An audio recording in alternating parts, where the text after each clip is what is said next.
ಬದುಕು ಸುಗಮವಾಗಿ ಸಾಗಬೇಕೆಂಬುದು ಎಲ್ಲರ ಆಶಯ. ಈ ಆಶಯ ಕೈಗೂಡಬೇಕೆಂದರೆ ಮಾನಸಿಕ ಸ್ಥಿತಿ, ದೈಹಿಕ ಸ್ಥಿತಿ, ಆರ್ಥಿಕ ಸ್ಥಿತಿ ಎಲ್ಲವೂ ಸಮಾನ ಸ್ಥಿತಿಯಲ್ಲಿ ಇರುವುದು ಅವಶ್ಯಕ. ಅದಕ್ಕಾಗಿ ಸಮದರ್ಶಿತ್ವವನ್ನು ಮೈಗೂಡಿಸಿಕೊಳ್ಳುವುದು ಒಳ್ಳೆಯದು.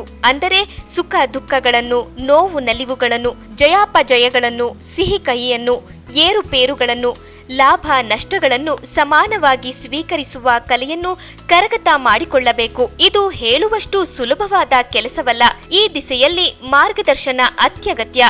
ಅದಕ್ಕಾಗಿ ಸಮಾಜದಲ್ಲಿ ನಮ್ಮ ನಿಮ್ಮ ನಡುವೆ ಇರುವ ಸಮದರ್ಶಿ ಎನ್ನುವ ವಿಷಯಕ್ಕೆ ಅನ್ವರ್ಥ ನಾಮರಾಗಿರುವ ಹಲವಾರು ಹೆಸರಾಂತ ವ್ಯಕ್ತಿಗಳಿಂದ ಮಾರ್ಗದರ್ಶನ ಕೊಡಿಸುವ ಪ್ರಯತ್ನ ಇದು.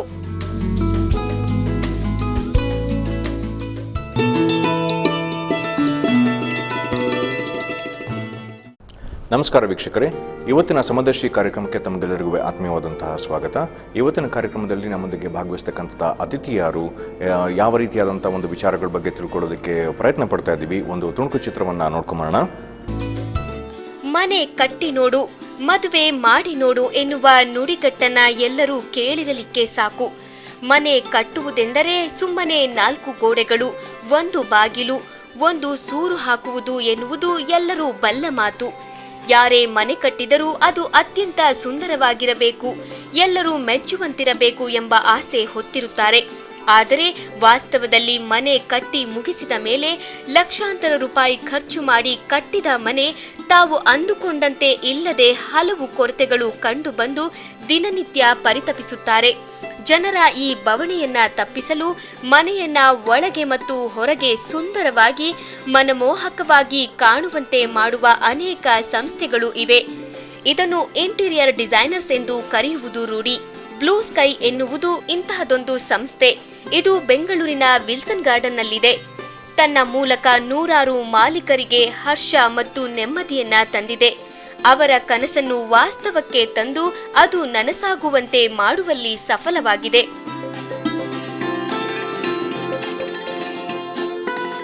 ಈ ಸಂಸ್ಥೆಯ ನಿರ್ದೇಶಕರು ಆನಂದ್ ಜೆ ಅವರು.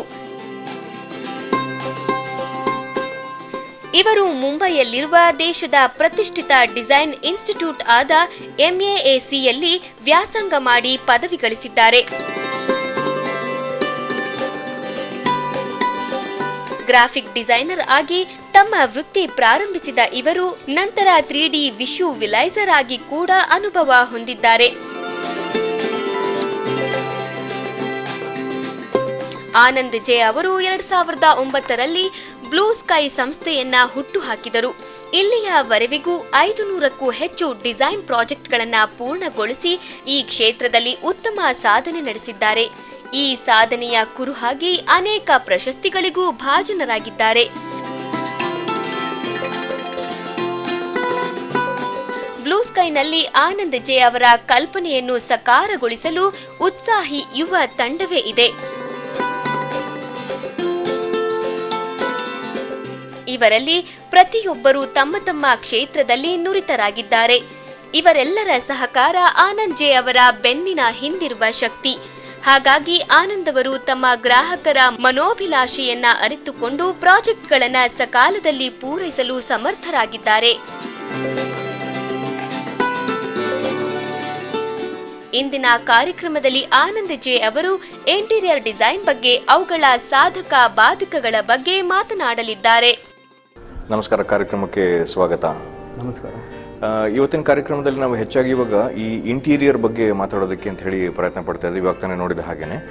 ಬಟ್ ಇವಾಗ ಈ ಇಂಟೀರಿಯರ್ ಅಂತ ಹೇಳುವಂಥದ್ದು, ಇಂಟೀರಿಯರ್ ಡೆಕೋರೇಷನ್ ಅಂತ ಹೇಳುವಂಥದ್ದು, ಇದ್ರ ಬಗ್ಗೆ ಎಲ್ಲ ಸಾಕಷ್ಟು ರೀತಿಯಾದಂಥ ಕನ್ಫ್ಯೂಷನ್ ಇದೆ. ಹೇಗೆ ಅದನ್ನು ಸೂಕ್ತವಾಗಿ ಡಿಫೈನ್ ಮಾಡ್ತಾರೆ, ಅದ್ರ ಬಗ್ಗೆ ಏನಾದರೂ ವ್ಯತ್ಯಾಸಗಳೇನಾದರೂ ಇದೆಯಾ, ಅದ್ರ ಬಗ್ಗೆನೇ ಒಂದಷ್ಟು ಮಾಹಿತಿ ಪಡ್ಕೊಳ್ತಾ ಇವತ್ತಿನ ಕಾರ್ಯಕ್ರಮ ಶುರು ಮಾಡೋಣ. ಇಂಟೀರಿಯರ್ಸ್ ಅಂದರೆ it's A space planning actually. So ಅವ್ರವ್ರ ರಿಕ್ವೈರ್ಮೆಂಟ್ಸ್ ಏನಿದೆ, ಅವ್ರವ್ರ ಎಲಿಮೆಂಟ್ಸ್ ಏನಿದೆ, ನೀಟಾಗಿ ಆ ಜಾಗದಲ್ಲಿ ನೀಟಾಗಿ ಫ್ಲೆಕ್ಸಿಬಿಲಿಟಿ ಆಗಿರುವಂಥದ್ದೇ ಇಂಟೀರಿಯರ್ ಡಿಸೈನಿಂಗ್ ಅಂತ ಹೇಳಿದ್ರೆ. ಇವಾಗ ಕೆಲವೊಂದು ಬಾರಿ ಇವಾಗ ಇಂಟೀರಿಯರ್ ಡಿಸೈನಿಂಗ್ ಅಂತ ಹೇಳುವಂಥದ್ದು, ಇಂಟೀರಿಯರ್ ಡೆಕೋರೇಷನ್ ಅಂತ ಹೇಳುವಂಥದ್ದು, ಇಂಟೀರಿಯರ್ಸ್ ಅಂತ ಹೇಳುವಂಥದ್ದನ್ನು ಹೇಳ್ತೀವಿ. ಅಂತ ಹೇಳಿದ್ರೆ ಇವಾಗ ಯಾವುದೇ ವರ್ಡ್ ಉಪಯೋಗಿಸಿದ್ರು ಸಹ ಅದೆಲ್ಲ ಇವಾಗ ಮೀನ್ ಮಾಡುವಂಥದ್ದು ಅಥವಾ ಅರ್ಥ ಒಂದೇನಾ ಅಥವಾ ಬೇರೆ ಬೇರೆ ಏನಾದರೂ ವ್ಯತ್ಯಾಸಗಳೇನಾದರೂ ಇದೆಯಾ? ಡಿಸೈನಿಂಗ್ ಅಂದರೆ ಹೇಳ್ದಂಗೆ ಸ್ಪೇಸ್ ಪ್ಲ್ಯಾನಿಂಗ್ ಅಷ್ಟೇ. ಸೊ ಯಾವ ಫರ್ನಿಚರ್ ಎಲ್ಲಿದ್ರೆ ಸೂಕ್ತ, ಸೊ ಎಲ್ಲಿ ಕನ್ವೀನಿಯೆಂಟ್ ಆಗಿದೆ, ಸೊ ನಾವು ಅಲ್ಲಿ ಸರ್ಕ್ಯುಲೇಷನ್ ಸ್ಪೇಸ್ ಬೇಕು, ಓಡಾಡೋಕ್ಕೆ ಯಾವುದೇ ರೀತಿ ತೊಂದರೆ ಆಗಬಾರ್ದು. ಸೊ ಇವಾಗ ಕೂತಿದ್ದ ಜಾಗದಲ್ಲಿ ಎಲ್ಲ ಆಕ್ಸೆಸಿಬಿಲಿಟಿ ಇರಬೇಕು. ಸೊ ಮಂಚ ಅಂದರೆ ಮಂಚ ಮಲಗಿದ ಜಾಗದಲ್ಲೇ ಸೊ ಲೈಟ್ ಸ್ವಿಚ್ ಆನ್ ಮಾಡ್ಬೋದು, ಫ್ಯಾನ್ ಆನ್ ಮಾಡ್ಬೋದು. ಇಲ್ಲಿ ಮಂಚ ಇಟ್ಕೊಂಡು ಅಲ್ಲಿ ಸ್ವಿಚ್ ಇದ್ದರೆ ಅಲ್ಲಿ ಸ್ವಿಚ್ ಆನ್ ಮಾಡೋದು ಕಷ್ಟ ಆಗುತ್ತೆ. So this is A planning. So ಅಲ್ಲೆಲ್ಲ ಆಯಾ ಜಾಗದಲ್ಲಿ ಸೂಕ್ತವಾಗಿರುವಂಥದ್ದೇ ಪ್ಲ್ಯಾನಿಂಗು. ಇಂಟೀರಿಯರ್ ಡೆಕೋರೇಷನ್ ಅಂದರೆ ಎಷ್ಟು ನೀಟಾಗಿ ತೋರಿಸ್ತೀವಿ. ಸಪೋಸ್ ಸೋಫಾ ಎಲ್ಲರ ಮನೇಲೂ ಇರುತ್ತೆ, ಡೈನಿಂಗ್ ಟೇಬಲ್ ಎಲ್ಲರ ಮನೇಲೂ ಇರುತ್ತೆ. ಸೊ ಅದು ಎಷ್ಟು ಲುಕ್ಕಾಗಿ ಕಾಣಿಸುತ್ತೆ, ನೋಡಿದ ತಕ್ಷಣ ಅದು ಇಂಪ್ರೆಸ್ ಆಗಬೇಕು, ದಟ್ ಈಸ್ ಡೆಕೋರೇಷನ್ ಅಷ್ಟೇ. ಸೊ ಅದನ್ನು ಎಷ್ಟು ಬ್ಯೂಟಿಯಾಗಿ ತೋರಿಸ್ತೀವಿ ಅನ್ನೋದೇ decoration. So planning, combination of planning and the design element show. Okay, but ಇವಾಗ ಅನೇಕ ಸಂದರ್ಭಗಳಲ್ಲಿ ನಮಗೆ ಗೊತ್ತಿರೋ ಹಾಗೆಯೇ ಇವಾಗ ಮನೆ ಕಟ್ಟುವಂಥ ಒಂದು ಸಂದರ್ಭದಲ್ಲಿ ಏನು ಪ್ಲ್ಯಾನಿಂಗ್ ಅಂತ ಹೇಳಿ ಆಗುತ್ತೆ, ಅದರೊಳಗೇನೆ ಇವಾಗ ಇಂಟೀರಿಯರ್ ಸೇರ್ಕೊಂಡ್ಬಿಟ್ಟಿರುತ್ತೆ ಅಂತ ಹೇಳುವಂಥ ಒಂದು ನಂಬಿಕೆ ಇದೆ. ಸೊ ಅದು ಇವಾಗ ಅದು ಎಷ್ಟು ಮಟ್ಟಿಗೆ ಸರಿ, ಅಥವಾ ಅದರೊಳಗೆ ಏನಾದರೂ ಬೇರೆ ರೀತಿಯಾದಂಥ ಅರ್ಥ ಏನಾದರೂ ಇರ್ಬೋದಾ? ಅದ್ರ ಬಗ್ಗೆ ಒಂದಷ್ಟು ಮಾಹಿತಿ ಪಡ್ಕೊಳ್ಳೋಣ. ಯೂಶಲಾಗಿ ಪ್ಲ್ಯಾನಿಂಗ್ ಸಿವಿಲ್ ಅವ್ರಿಗೆ ಬೇರೆ ಥರ ಟ್ಯಾಲೆಂಟ್ಸ್ ಇರುತ್ತೆ. ಸೊ ಅವರು ಟೆಕ್ನಿಕಲಿ ಆಗಲಿ, ಅವರು ಬಿಲ್ಡಿಂಗ್ ಎಷ್ಟು ಸ್ಟ್ರಾಂಗ್ ಇರಬೇಕು, ಏನಿರಬೇಕು ಆ ಥರ ಸ್ಟ್ರಾಂಗ್ ಇರುತ್ತೆ. ಬಟ್ ಅವರು ವಿಷುವಲಿ ಅವ್ರಿಗೆ ಐಡಿಯಾಸ್ ಇರಲ್ಲ. ಐಡಿಯಾಸ್ ಇನ್ ದ ಸೆನ್ಸ್, ನಾವು ಇಂಟೀರಿಯರಲ್ಲೇ ಸ್ಪೆಷಲೈಸ್ಡ್ ಆಗಿರೋದ್ರಿಂದ ನಾವು ಪ್ರತಿಯೊಂದು ಆ ಡಿಸೈನಿಂಗ್ ಥರನೇ ಯೋಚನೆ ಮಾಡ್ತೀವಿ. ಓಕೆ, ಇವಾಗ ಸಪೋಸಿಂಗ್ ಯಾವುದನ್ನ ಒಂದು ರೀತಿಯಲ್ಲಿ ಅರ್ಥ ಮಾಡ್ಕೋಬೇಕು ಅನ್ನೋ ಹಾಗಿದ್ರೆ, ಒಂದು ಎಕ್ಸಾಂಪಲ್ ಥರ ನಾವು ಅರ್ಥ ಮಾಡ್ಕೋಬೇಕಿದ್ರೆ ಅದನ್ನು ಯಾವ ರೀತಿಯಲ್ಲಿ ಅರ್ಥ ಮಾಡ್ಕೋಬೋದು? ಯೂಶಲಿ ಸಿವಿಲ್ ಇಂಜಿನಿಯರ್ಸ್ ಏನು ಮಾಡ್ತಾರೆ ಅಂದರೆ ಎಲ್ಲದಕ್ಕೂ ಸ್ಟ್ಯಾಂಡರ್ಡ್ ಸೈಜಸ್ ಅಂತ ಬಿಟ್ಬಿಟ್ಟಿರ್ತಾರೆ. ಒಂದು ಬೆಡ್ರೂಮ್ ಅಂದರೆ 8x10, 10x12 ಆ ಥರ ಸ್ಟ್ಯಾಂಡರ್ಡ್ ಸೈಜಾಗಿ ಬಿಟ್ಬಿಟ್ಟಿರ್ತಾರೆ. ಬಟ್ ಆ್ಯಕ್ಚುಲಿ ಅವ್ರಿಗೆ ಕ್ಲೈಂಟ್ಗೆ ಏನು ರಿಕ್ವೈರ್ಮೆಂಟ್ ಇದೆ ಅಂತ ಕೇಳಿ ಕನ್ಸ್ಟ್ರಕ್ಟ್ ಮಾಡಲ್ಲ. ಸೊ ಸ್ಟ್ಯಾಂಡರ್ಡ್ ಸೈಜ್ ಅವ್ರಿಗೇನು ಸ್ಟ್ಯಾಂಡರ್ಡ್ ಸರಿ ಅನಿಸುತ್ತೋ ಅದೇ ರೀತಿ ಮಾಡ್ತಾರೆ. ಸೊ ಇಂಟೀರಿಯರ್ ಡಿಸೈನರ್ಸ್ ಏನು ಮಾಡ್ತಾರೆ, ಕ್ಲೈಂಟ್ ಜೊತೆ ಮಾತಾಡ್ತಾರೆ, ಅವ್ರ ರಿಕ್ವೈರ್ಮೆಂಟ್ಸ್ ಏನು, ಬೆಡ್ರೂಮಲ್ಲಿ ನಿಮ್ಮ ಆ್ಯಕ್ಟಿವಿಟೀಸ್ ಏನು. ಸೊ ಕಾಟ್ ಬೇಕು, ಸ್ಟಡಿ ಯೂನಿಟ್ ಬೇಕಾ, ಇಲ್ಲ ಒಂದು ಡಿಸ್ಕಷನ್ ಟೇಬಲ್ ಬೇಕಾ, ಟಿ ವಿ ಬೇಕಾ, ಫ್ರಿಜ್ ಬೇಕಾ. ಸೊ ಎಷ್ಟೋ ಜನ ಪ್ರಿಫರ್ ಮಾಡ್ತಾರೆ. ಅವ್ರದ್ದು ರಿಕ್ವೈರ್ಮೆಂಟ್ಸ್ ತೊಗೊಂಡು we will plan the space. So ಇರೋವಂಥ ಜಾಗದಲ್ಲಿ ಸೊ ಸೋಫಾ, ಐ ಮೀನ್ ಕಾಟ್ ಹಾಕಿದ್ಮೇಲೆ ನಡೆಯೋಕ್ಕೆ ಜಾಗ ಇದೆಯಾ, ವಾರ್ಡ್ರೋಬ್ ಹಾಕಿದ್ಮೇಲೆ ಬಾಗಿಲು ತೆಗಿಯೋಕ್ಕೆ ಜಾಗ ಇದೆಯಾ, ಸೊ ಆಮೇಲೆ ಯೋಚನೆ ಮಾಡ್ತಾರೆ ಎಷ್ಟೋ ಜನ. ಸೊ ಇಂಟೀರಿಯರ್ ಡಿಸೈನರ್ ಆಗಿ ನಾವೇನು ಮಾಡ್ತೀವಿ ಅಂದರೆ ಪ್ಲ್ಯಾನಿಂಗಿಂತ ಮುಂಚೆನೇ ನಾವು ಆ ಎಲಿಮೆಂಟ್ಸ್ನೆಲ್ಲ ಪ್ಲೇಸ್ ಮಾಡಿ ಪ್ರಾಕ್ಟಿಕಲಾಗಿ ಅನಲೈಸ್ ಮಾಡೋ ಥರ ಇದು ಮಾಡಿ, ಆಮೇಲೆ ಎದಕ್ಕೆ ಎಷ್ಟು ಜಾಗ ಬಿಡಬೇಕು ಅಂತ ತೀರ್ಮಾನ ಮಾಡಿ ಆಮೇಲೆ ಮುಂದುವರೆಗೆ. ಓಕೆ, ಬಟ್ ಇವಾಗ ಈ ಇಂಟೀರಿಯರ್ ಡಿಸೈನಿಂಗ್ ಸರ್ವಿಸಸ್ ಅಂತ ಹೇಳಿದ್ರೆ ಇದರದ ಸ್ಕೋಪು ಅಂತ ಹೇಳಿದ್ರೆ ಏನೇನೆಲ್ಲ ಒಳಗೊಂಡಿದೆ ಇದರೊಳಗೆ? ಇಂಟೀರಿಯರ್ ಡಿಸೈನಿಂಗ್ ಅಂದರೆ ಎಲ್ಲ ಕೌಂಟ್ ಆಗುತ್ತೆ. ಸಪೋಸ್ ಫ್ಲೋರಿಂಗಲ್ಲಿ ನಾನಾ ರೀತಿ ಫ್ಲೋರಿಂಗ್ ಬಂದಿದೆ, ವೆಟ್ರಿಫೈಡ್ ಬಂದಿದೆ, ಮಾರ್ಬಲ್ ಇದೆ, ಗ್ರನೆಟ್ ಇದೆ, ನಾನಾ ರೀತಿ ಫ್ಲೋರಿಂಗ್ ಇದೆ. ಒಂದೊಂದು ಸ್ಪೆಸಿಫಿಕೇಶನ್ಸ್ ಇದೆ. ಹೌದು. ಸೊ 50 ರೂಪಾಯಿಂದ ಹಿಡ್ದು ನಿಮಗೆ 50,000 ತನಕನೂ ಪರ್ ಸ್ಕ್ವೇರ್ ಫೀಟ್ ಫ್ಲೋರಿಂಗ್ ಸಿಗುತ್ತೆ. It depends on the client taste ಅಷ್ಟೇ. ಪೇಂಟಿಂಗ್ ಆಗಿರ್ಬೋದು, ಕಲರ್ ಕಾಂಬಿನೇಷನ್ ಆಗಿರ್ಬೋದು, ಸೊ ಇಂಡೈರೆಕ್ಟ್ ಲೈಟ್ಸ್ ಆಗಲಿ, ನ್ಯಾಚುರಲ್ ಲೈಟ್ಸ್ ಆಗಲಿ, ಸೊ ನಾವು ಯೂಸ್ ಮಾಡೋ ಕರ್ಟೆನ್ಸ್ ಆಗಿರಲಿ, ಸೋಫಾ, ಕಾಟ್ಸ್ ಆಗಿರಲಿ, ವಾರ್ಡ್ರೋಬ್ಸ್ ಆಗಿರಲಿ, ಡೈನಿಂಗ್ ಟೇಬಲ್ಲು, ಸೊ ಪ್ರತಿಯೊಂದು ಕೌಂಟ್ ಆಗುತ್ತೆ. ಓಕೆ, ಇದೆಲ್ಲ ಇವಾಗ ನಮಗೆ ಇಂಟೀರಿಯರ್ ಸರ್ವಿಸಸಲ್ಲಿ ಬರುತ್ತೆ ಅಂತ ಹೇಳಿ ತಿಳ್ಕೊಬೋದು. ಬಟ್ ಇವಾಗ ಇರೋಂಥ ಒಂದು ಬಹಳ ದೊಡ್ಡ ಪ್ರಶ್ನೆ ಅಂತ ಹೇಳಿದ್ರೆ, ಇವಾಗ ತಮ್ಮ ಒಂದು ಸರ್ವಿಸಸ್ನ ಅಂತ ಹೇಳಿದ್ರೆ ಒಂದು ಯಾವುದೇ ರೀತಿಯಾದಂಥ ಒಂದು ಇಂಟೀರಿಯರ್ ಡೆಕೋರೇಟರ್ನ ಸರ್ವಿಸಸ್ನ ಯಾವ ಹಂತದಲ್ಲಿ ಪಡ್ಕೋಬೇಕು ಅಂತ ಹೇಳಿ, ಇವಾಗ ಮನೆ ಪ್ಲ್ಯಾನ್ ಮಾಡೋದಕ್ಕೆ ಮುಂಚಿತವಾಗ್ಲೇ ಅವ್ರ ಹತ್ರ ಡಿಸ್ಕಸ್ ಮಾಡಬೇಕಾಗತ್ತಾ, ಅಥವಾ ಮನೆ ಕಟ್ಟಿದ ಆದಮೇಲೆ ಅವರ ಸರ್ವಿಸಸ್ನ ಪಡ್ಕೊಳ್ಳೋಕ್ಕೆ ಪ್ರಯತ್ನ ಪಡಬೇಕಾ? ಇದನ್ನು ಹೇಗೆ ಸೂಕ್ತವಾಗಿ ಅಡ್ವೈಸ್ ಮಾಡ್ತೀರಾ ನೀವು? Usually precaution is better then cure ಅದೇ ರೀತಿ. ಸೊ ಮುಂಚೆನೇ ಬಂದರೆ ಪ್ಲ್ಯಾನಲ್ಲಿ ಏನಾದರೂ ಫಾಲ್ಟ್ ಇದ್ದರೆ, ಸಪೋಸ್ ಏನೋ ಒಂದು ಎಲಿಮೆಂಟ್ ಸ್ವಲ್ಪ ಫಾಲ್ಟ್ ಇದ್ದರೂ ನಾವು ಸಜೆಸ್ಟ್ ಮಾಡ್ಬೋದು. ಸೊ ಇವಾಗ ನಾವು ಎಷ್ಟೋ ಕಡೆ ಮನೆ ಕಂಪ್ಲೀಟ್ ಆದಮೇಲೆ ಇಂಟೀರಿಯರ್ಸ್ ಮಾಡೋಕ್ಕೆ ಹೋಗೋವಾಗ ಕಾಟ್ ಎಲ್ಲೋ ಇರುತ್ತೆ, ಸೊ ಸ್ವಿಚ್ ಎಲ್ಲೋ ಇರುತ್ತೆ, ಸೋಫಾ ಎಲ್ಲೋ ಕೊಟ್ಟಿರ್ತಾರೆ, ಟಿ ವಿ ಪಾಯಿಂಟ್ ಎಲ್ಲೋ ಕೊಟ್ಟಿರ್ತಾರೆ, ಒಂದಕ್ಕೊಂದು ಲಿಂಕೇ ಇರಲ್ಲ. ಸೊ ಅದನ್ನೆಲ್ಲ ನಾವು ಮುಂಚೆನೇ ಯೋಚನೆ ಮಾಡಿ ಅವರ ರಿಕ್ವೈರ್ಮೆಂಟ್ ತಕ್ಕನಾಗಿ ಪ್ಲ್ಯಾನಿಂಗ್ ಮಾಡಿ ಎಲ್ಲಿ ಪಾಯಿಂಟ್ಸ್ ಬೇಕು, ಎಲ್ಲಿ ಪ್ಲೇಸ್ಮೆಂಟ್ ಇರಬೇಕು ಮುಂಚೆನೇ ಆಲೋಚನೆ ಮಾಡಿದ್ರೆ ಎಷ್ಟೋ ಕಾಸ್ಟ್ ಕಮ್ಮಿ ಆಗುತ್ತೆ. ಸೊ ಮನೆ ಕಟ್ಟಿದ ಮೇಲೆ ಸಪೋಸ್ ಇಲ್ಲಿ ನಮಗೆ ಪಾಯಿಂಟ್ ಬೇಕು, ಇಲ್ಲೊಂದು ನಮಗೆ ಟಿ ವಿ ಬೇಕು, ಇಲ್ಲಿ ಕೂತಿದ್ದೀವಿ ಅಂದರೆ ಇಲ್ಲಿ ಎದುರುಗಡೆನೇ ಟಿ ವಿ ಬೇಕು, ಅಲ್ಲೆಲ್ಲೋ ಟಿ ವಿ ಇದ್ದರೆ ಅದು ಸರಿ ಅನಿಸಲ್ಲ. ಸೊ ತಿರ್ಗಾ ಅಲ್ಲಿಂದ ಪಾಯಿಂಟ್ಸ್ ಎಳಿಬೇಕು ಅಂದರೆ ತಿರ್ಗಾ ಚಿಪ್ಪಿಂಗ್ ಮಾಡಬೇಕು, ತಿರ್ಗಾ ಅದನ್ನು ಹೊಡಿಬೇಕು, ತಿರ್ಗಾ ಅದು ಪ್ರೋಸೆಸ್ ಜಾಸ್ತಿ ಅಷ್ಟೇ. ಸೊ ಮುಂಚೆನೇ ಪ್ಲ್ಯಾನ್ ಮಾಡಿದ್ರೆ ಇಟ್ಸ್ ಬೆಟರ್ ಆ್ಯಕ್ಚುಲಿ. ಬಟ್ ಇವಾಗ ಇಂಟೀರಿಯರ್ ಡಿಸೈನಿಂಗ್ ಅಂತ ಹೇಳುವಂಥದ್ದಲ್ಲಿ ಹೆಚ್ಚಾಗಿ ಇವಾಗ ಒಂದು ಈಸ್ಥೆಟಿಕ್ ಸೆನ್ಸ್ ಅಂತ ಹೇಳುವಂಥದ್ದನ್ನೇ ಹೆಚ್ಚಾಗಿ ಜನಗಳು ಒಪ್ಕೊಳ್ತಾರೆ. ಬಟ್ ಇವಾಗ ಈ ಥರ ನೀವು ಲಾಜಿಕಲ್ ಆಗಿ ಪ್ಲಾನ್ ಮಾಡ್ತಾ ಇದ್ದೀರಾ, ಯುಟಿಲಿಟಿಗೆ ಆಧಾರವಾಗಿ ಅಥವಾ ಯುಟಿಲಿಟಿಗೆ ಸಂಬಂಧಪಟ್ಟ ಹಾಗೆಯೇ ಅದನ್ನು ಪ್ಲಾನ್ ಮಾಡ್ತಿದ್ದೀರಾ ಅಂತ ಹೇಳಿದ್ರೆ it's a combination of your expertise of both ends. So ಹಾಗಾಗಿ ಇದನ್ನ ಇವಾಗ ಪ್ರೊಫಿಷಿಯನ್ಸಿ ಅಂತ ಹೇಳುವಂಥದ್ದು ಹೇಗೆ ನಿಮಗೆ ಪಡ್ಕೊಳ್ಳೋದಕ್ಕೆ ಸಾಧ್ಯತೆ ಇರ್ತದೆ? ಅದು ಇಂಟ್ರೆಸ್ಟ್ ಅಂತನಾ ಅಥವಾ ಸ್ಪೆಸಿಫಿಕ್ ಆಗಿ ಟ್ರೈನಿಂಗ್ ಅಂತ ಹೇಳಿ ಪಡ್ಕೊಂಡಿರ್ತೀರಾ? ನಮ್ಮದು ಮೇಯ್ನ್ ಆಗಿ ಯಾವುದೋ ಒಂದು ಕೆಲಸ ಮಾಡಬೇಕು ಅಂದರೆ ಇಂಟ್ರೆಸ್ಟ್ ಒಂದಿರಬೇಕು, ಪ್ಯಾಷನ್ ಅಂತ ಇರುತ್ತೆ. ಸೊ ಟ್ರೈನಿಂಗ್ ಡೆಫಿನೆಟಾಗಿ ಬೇಕೇ ಬೇಕು. ಸೊ ಪ್ರಾಕ್ಟಿಕಲ್ ನಾಲೆಜ್ ಇರಲೇಬೇಕು, ಟ್ರೈನಿಂಗ್ ಬೇಕು, ಅದ್ರ ಬಗ್ಗೆ ನಾವು ಸ್ಟಡಿ ಮಾಡಲೇಬೇಕಾಗುತ್ತೆ. ಯಾವ ಮೆಟೀರಿಯಲ್ಸು ಯಾವ ರೀತಿ ಇದೆ ಅಂತ ಅದನ್ನು ನಾವು ಸ್ಟಡಿ ಮಾಡಲೇಬೇಕು. ಸೊ ಸ್ಪೆಸಿಫಿಕೇಷನ್ಸ್ ಇರುತ್ತೆ ಎಲ್ಲದಕ್ಕೂ, ಒಂದು ಸ್ಟ್ಯಾಂಡರ್ಡ್ಸ್ ಇರುತ್ತೆ. ಸೊ ಅದ್ರ ಮುಖಾಂತರನೇ ನಾವೆಲ್ಲ ಫಾಲೋ ಮಾಡ್ತೀವಿ. ಮೇಯ್ನಾಗಿ ಕ್ರಿಯೇಟಿವಿಟಿ ಅಷ್ಟೇ. ನಾವು ಯಾವ ರೀತಿ ಯೋಚನೆ ಮಾಡ್ತೀವೋ ಅದನ್ನು ಫೈನಲ್ ಔಟ್ಪುಟ್ ಅಲ್ಲಿ ತರಬೇಕು. ಸೊ ಆ ಕೆಪಾಸಿಟಿ ನಮ್ಮ ಹತ್ರ ಇರಬೇಕು ಅಷ್ಟೇ. ಓಕೆ. ಬಟ್ ಇವಾಗ ಇದರೊಳಗೆ ನಿಮ್ಮಲ್ಲಿರುವಂಥ ಒಂದು ಬಹಳ ದೊಡ್ಡದೊಂದು ಸಮಸ್ಯೆ ಅಂತ ಹೇಳಿದ್ರೆ, ಇವಾಗ ನಾವು ಏನು ಕ್ರಿಯೇಟಿವಿಟಿ ಅಂತ ಏನು ಹೇಳ್ತೀವಿ, ಈ ಕ್ರಿಯೇಟಿವಿಟಿ ಅಂತ ಹೇಳುವಂಥದ್ದು ಎಲ್ಲರಲ್ಲೂ ಸ್ವಲ್ಪ ಮಟ್ಟಿಗೆ ಇರುವಂಥ ಒಂದು ವಿಚಾರ. ಸೊ ಹಾಗಾಗಿ ಪರ್ಟಿಕ್ಯುಲರ್ಲಿ ಇವಾಗ ಮನೆ ಕಟ್ಟುವಂಥ ಸಂದರ್ಭದಲ್ಲಿ ಮನೆ ಕಟ್ಟೋರ್ಗೂ ಮತ್ತು ಅದರ ಇಂಟೀರಿಯರ್ ಡೆಕೋರೇಷನ್ ಅಂತ ಹೇಳಿ ಮಾಡುವಂಥದ್ದಾಗಲಿ ಅಥವಾ ಮನೆ ಪ್ಲ್ಯಾನ್ ಮಾಡುವಂಥದ್ದಾದ್ರೂ ಅವ್ರಿಗೂ ಸಹ ಗೊತ್ತಿರ್ತದೆ ಇದು once in a life time opportunity, ಅದನ್ನು ಮಾಡಬೇಕಿದ್ದಾಗಲೇ ಸರಿಯಾದ ರೀತಿಯಲ್ಲಿ ಮಾಡಬೇಕು ಅಂತ ಹೇಳುವಂಥದ್ದು. ಈ ಸರಿ ಅನ್ನೋ ಒಂದು ವಿಚಾರಕ್ಕೆ ಬಂದಾಗ ಒಬ್ಬರಿಗೆ ಸರಿ ಅನಿಸಿದ್ದು ಇನ್ನೊಬ್ಬರಿಗೆ ಸರಿ ಇಲ್ಲ ಅಂತ ಅನ್ನಿಸ್ಬಹುದು. ಇಂಥದ್ರಲ್ಲಿ ಇವಾಗ ವೇರಿಡ್ ಒಪಿನಿಯನ್ಸು ಖಂಡಿತವಾಗ್ಲೂ ಇದ್ದೇ ಇರ್ತದೆ. ಸೊ ಅದನ್ನು ಇವಾಗ ನೀವು ಒಂದು ಸೆಂಟರ್ ಪಾಯಿಂಟ್ ಅಂತ ಹೇಳಿ ಬರಬೇಕಿದ್ದಾಗ, ಒಂದು ಫ್ಯಾಮಿಲಿ ಆಫ್ 4 or 5 ಎಷ್ಟೇ ಒಂದು ಚಿಕ್ಕದ ಅಥವಾ ದೊಡ್ಡದು ಫ್ಯಾಮಿಲಿ ಇದ್ರೂ ಒಬ್ಬೊಬ್ಬರಿಗೂ ಒಂದೊಂದು ರೀತಿಯಾದಂಥ ಒಂದು ಒಪಿನಿಯನ್ ಇರುತ್ತೆ, ಎಕ್ಸ್ಪೆಕ್ಟೇಷನ್ಸ್ ಇರುತ್ತೆ. ಇದನ್ನು ನೀವು ಯಾವ ರೀತಿಯಲ್ಲಿ ಬ್ಯಾಲೆನ್ಸ್ ಮಾಡ್ತೀರಾ? ಹೇಗೆ ಒಂದು ಐಡಿಯಾ ಅಂತ ಹೇಳಿ ಬಂದಾದ್ಮೇಲೆ ನಿಖರವಾಗಿ ಇಂಥದ್ದೇ ಐಡಿಯಾಗೆ ನಾವು ಸ್ಟಿಕ್ ಆನ್ ಆಗ್ತೀವಿ, ತಿಳ್ಕೊಂಡಿದ್ದಂಥ ಐಡಿಯಾನೇ ಎಕ್ಸಿಕ್ಯೂಟ್ ಆಗುತ್ತೆ ಅನ್ನೋ ಒಂದು ಎಷ್ಟರ ಮಟ್ಟಿಗೆ ಖಾತ್ರಿ ನಿಮ್ಮಲ್ಲಿ ಇರ್ತದೆ? ಯೂಶಲಿ ಕ್ಲೈಂಟ್ಸ್ಗಳಿಗೆ ಅವರವರ ರೀತಿಯಾದ ಐಡಿಯಾಸ್ ಇದ್ದೇ ಇರುತ್ತೆ. ಸೊ ಅದನ್ನು ಹೆಂಗೆ ಇಂಪ್ಲಿಮೆಂಟ್ ಮಾಡಬೇಕು ಅಂತ ಗೊತ್ತಿರಲ್ಲ. ಸೊ ಏನೋ ಅಂದ್ಕೊಂಡು ಏನೋ ಮಾಡೋಕ್ಕೆ ಹೋಗ್ತಾರೆ, ಅಲ್ಲೇನೋ ಔಟ್ಪುಟ್ ಬಂದಿರ್ತೈತೆ. ಬಿಕಾಸ್ ಅವ್ರಿಗೆ ಎಕ್ಸ್ಪೀರಿಯೆನ್ಸ್ ಇರಲ್ಲ. ಸೊ ಅವ್ರದ್ದು ಫಸ್ಟ್ ಮನೆ ಆಗಿರ್ಬೋದು, ಸೆಕೆಂಡ್ ಮನೆ ಆಗಿರ್ಬೋದು ಕಟ್ತಾ ಇರೋದು. ಸೊ ನಮ್ಮದು ಡೈಲಿ ಅದೇ ಕೆಲಸ ಆಗಿರುತ್ತೆ. ಎಲ್ಲಿ ತಪ್ಪಾಗಿರುತ್ತೆ ನಮಗೆ ಅನಲೈಸ್ ಮಾಡೋಕ್ಕೆ ಈಸಿ ಆಗುತ್ತೆ. ಸೊ ಅವ್ರಿಗೆ ಏನು ಬೇಕು ಅಂತ ಹೇಳಿದ ತಕ್ಷಣ ನಮ್ಮ ಮೈಂಡಿಗೆ ಹೋಗ್ಬಿಡುತ್ತೆ, ಓಕೆ ಈ ಮೆಟೀರಿಯಲ್ ಯೂಸ್ ಮಾಡಿದ್ರೆ, ಈ ಕಾನ್ಸೆಪ್ಟ್ ಯೂಸ್ ಮಾಡಿದ್ರೆ ಇವ್ರಿಗೆ ಇಷ್ಟ ಆಗುತ್ತೆ ಅಂತ. ಸೊ ಅವಾಗ ನಾವು ಅದೇ ರೀತಿ ಅವ್ರ ಕಾನ್ಸೆಪ್ಟ್ನ ನಾವು ಗ್ರಾಸ್ಪ್ ಮಾಡಿಕೊಂಡು ನಾವೇನು ಡಿಸೈನ್ ಕಾನ್ಸೆಪ್ಟ್ನ ತೋರಿಸ್ತೀವಲ್ಲ ಅದು ಅವ್ರಿಗೆ ಈಸಿಯಾಗಿ ಅರ್ಥ ಆಗುತ್ತೆ, ಕ್ಯಾಚ್ ಆಗೋಗುತ್ತೆ. ಬಟ್ ಇವಾಗ ಸಾಮಾನ್ಯವಾಗಿ ಇವಾಗ ಥೀಮ್ಸ್ ಅಂತ ಹೇಳುವಂಥದ್ದಾದರೆ ಪ್ರಚಲಿತವಾಗಿರುವಂಥದ್ದು, ಪಾಪ್ಯುಲರ್ ಆಗಿರುವಂಥದ್ದು, ಹೆಚ್ಚಾಗಿ ಬಳಕೆ ಆಗುವಂಥವು ಯಾವ ರೀತಿಯಾದಂಥ ಥೀಮ್ಸ್ಗಳಿರುತ್ತೆ? ಅದನ್ನು ಒಂದಷ್ಟು ಮಾಹಿತಿ ಪಡ್ಕೊಳ್ಳೋಣ ಅದ್ರ ಬಗ್ಗೆ. ಥೀಮ್ಸ್ ಅಂದರೆ ಒಬ್ಬೊಬ್ರಿಗೆ ಒಂದೊಂಥರ, ಅಂದರೆ ಒಬ್ಬೊಬ್ರಿಗೆ ಮಾಡ್ರನ್ ಆಗಬೇಕು. ಸೊ ಎಲ್ಲ ನನಗೆ ಕ್ಲಾಸಿ ಆಗಬೇಕು, ಗ್ಲಾಸಿ ಬೇಕು, ಮಾಡ್ರನ್ ಆಗಬೇಕು, ಸಫಿಸ್ಟಿಕೇಟ್ ಆಗಿರಬೇಕು ಅಂತ ಇಷ್ಟಪಡ್ತಾರೆ. ಸೊ ಅವ್ರಿಗೆ ಅದೇ ರೀತಿಯಾದ ಎಲಿಮೆಂಟ್ಸ್ನ ಆ್ಯಡ್ ಮಾಡ್ತೀವಿ, ಅದೇ ರೀತಿಯಾದ ಮೆಟೀರಿಯಲ್ಸ್ನ ತೋರಿಸ್ತೀವಿ, ಶೇಪ್ಸ್ ಆಗಲಿ, ಆ ಡಿಸೈನ್ಸ್ ಆಗಲಿ.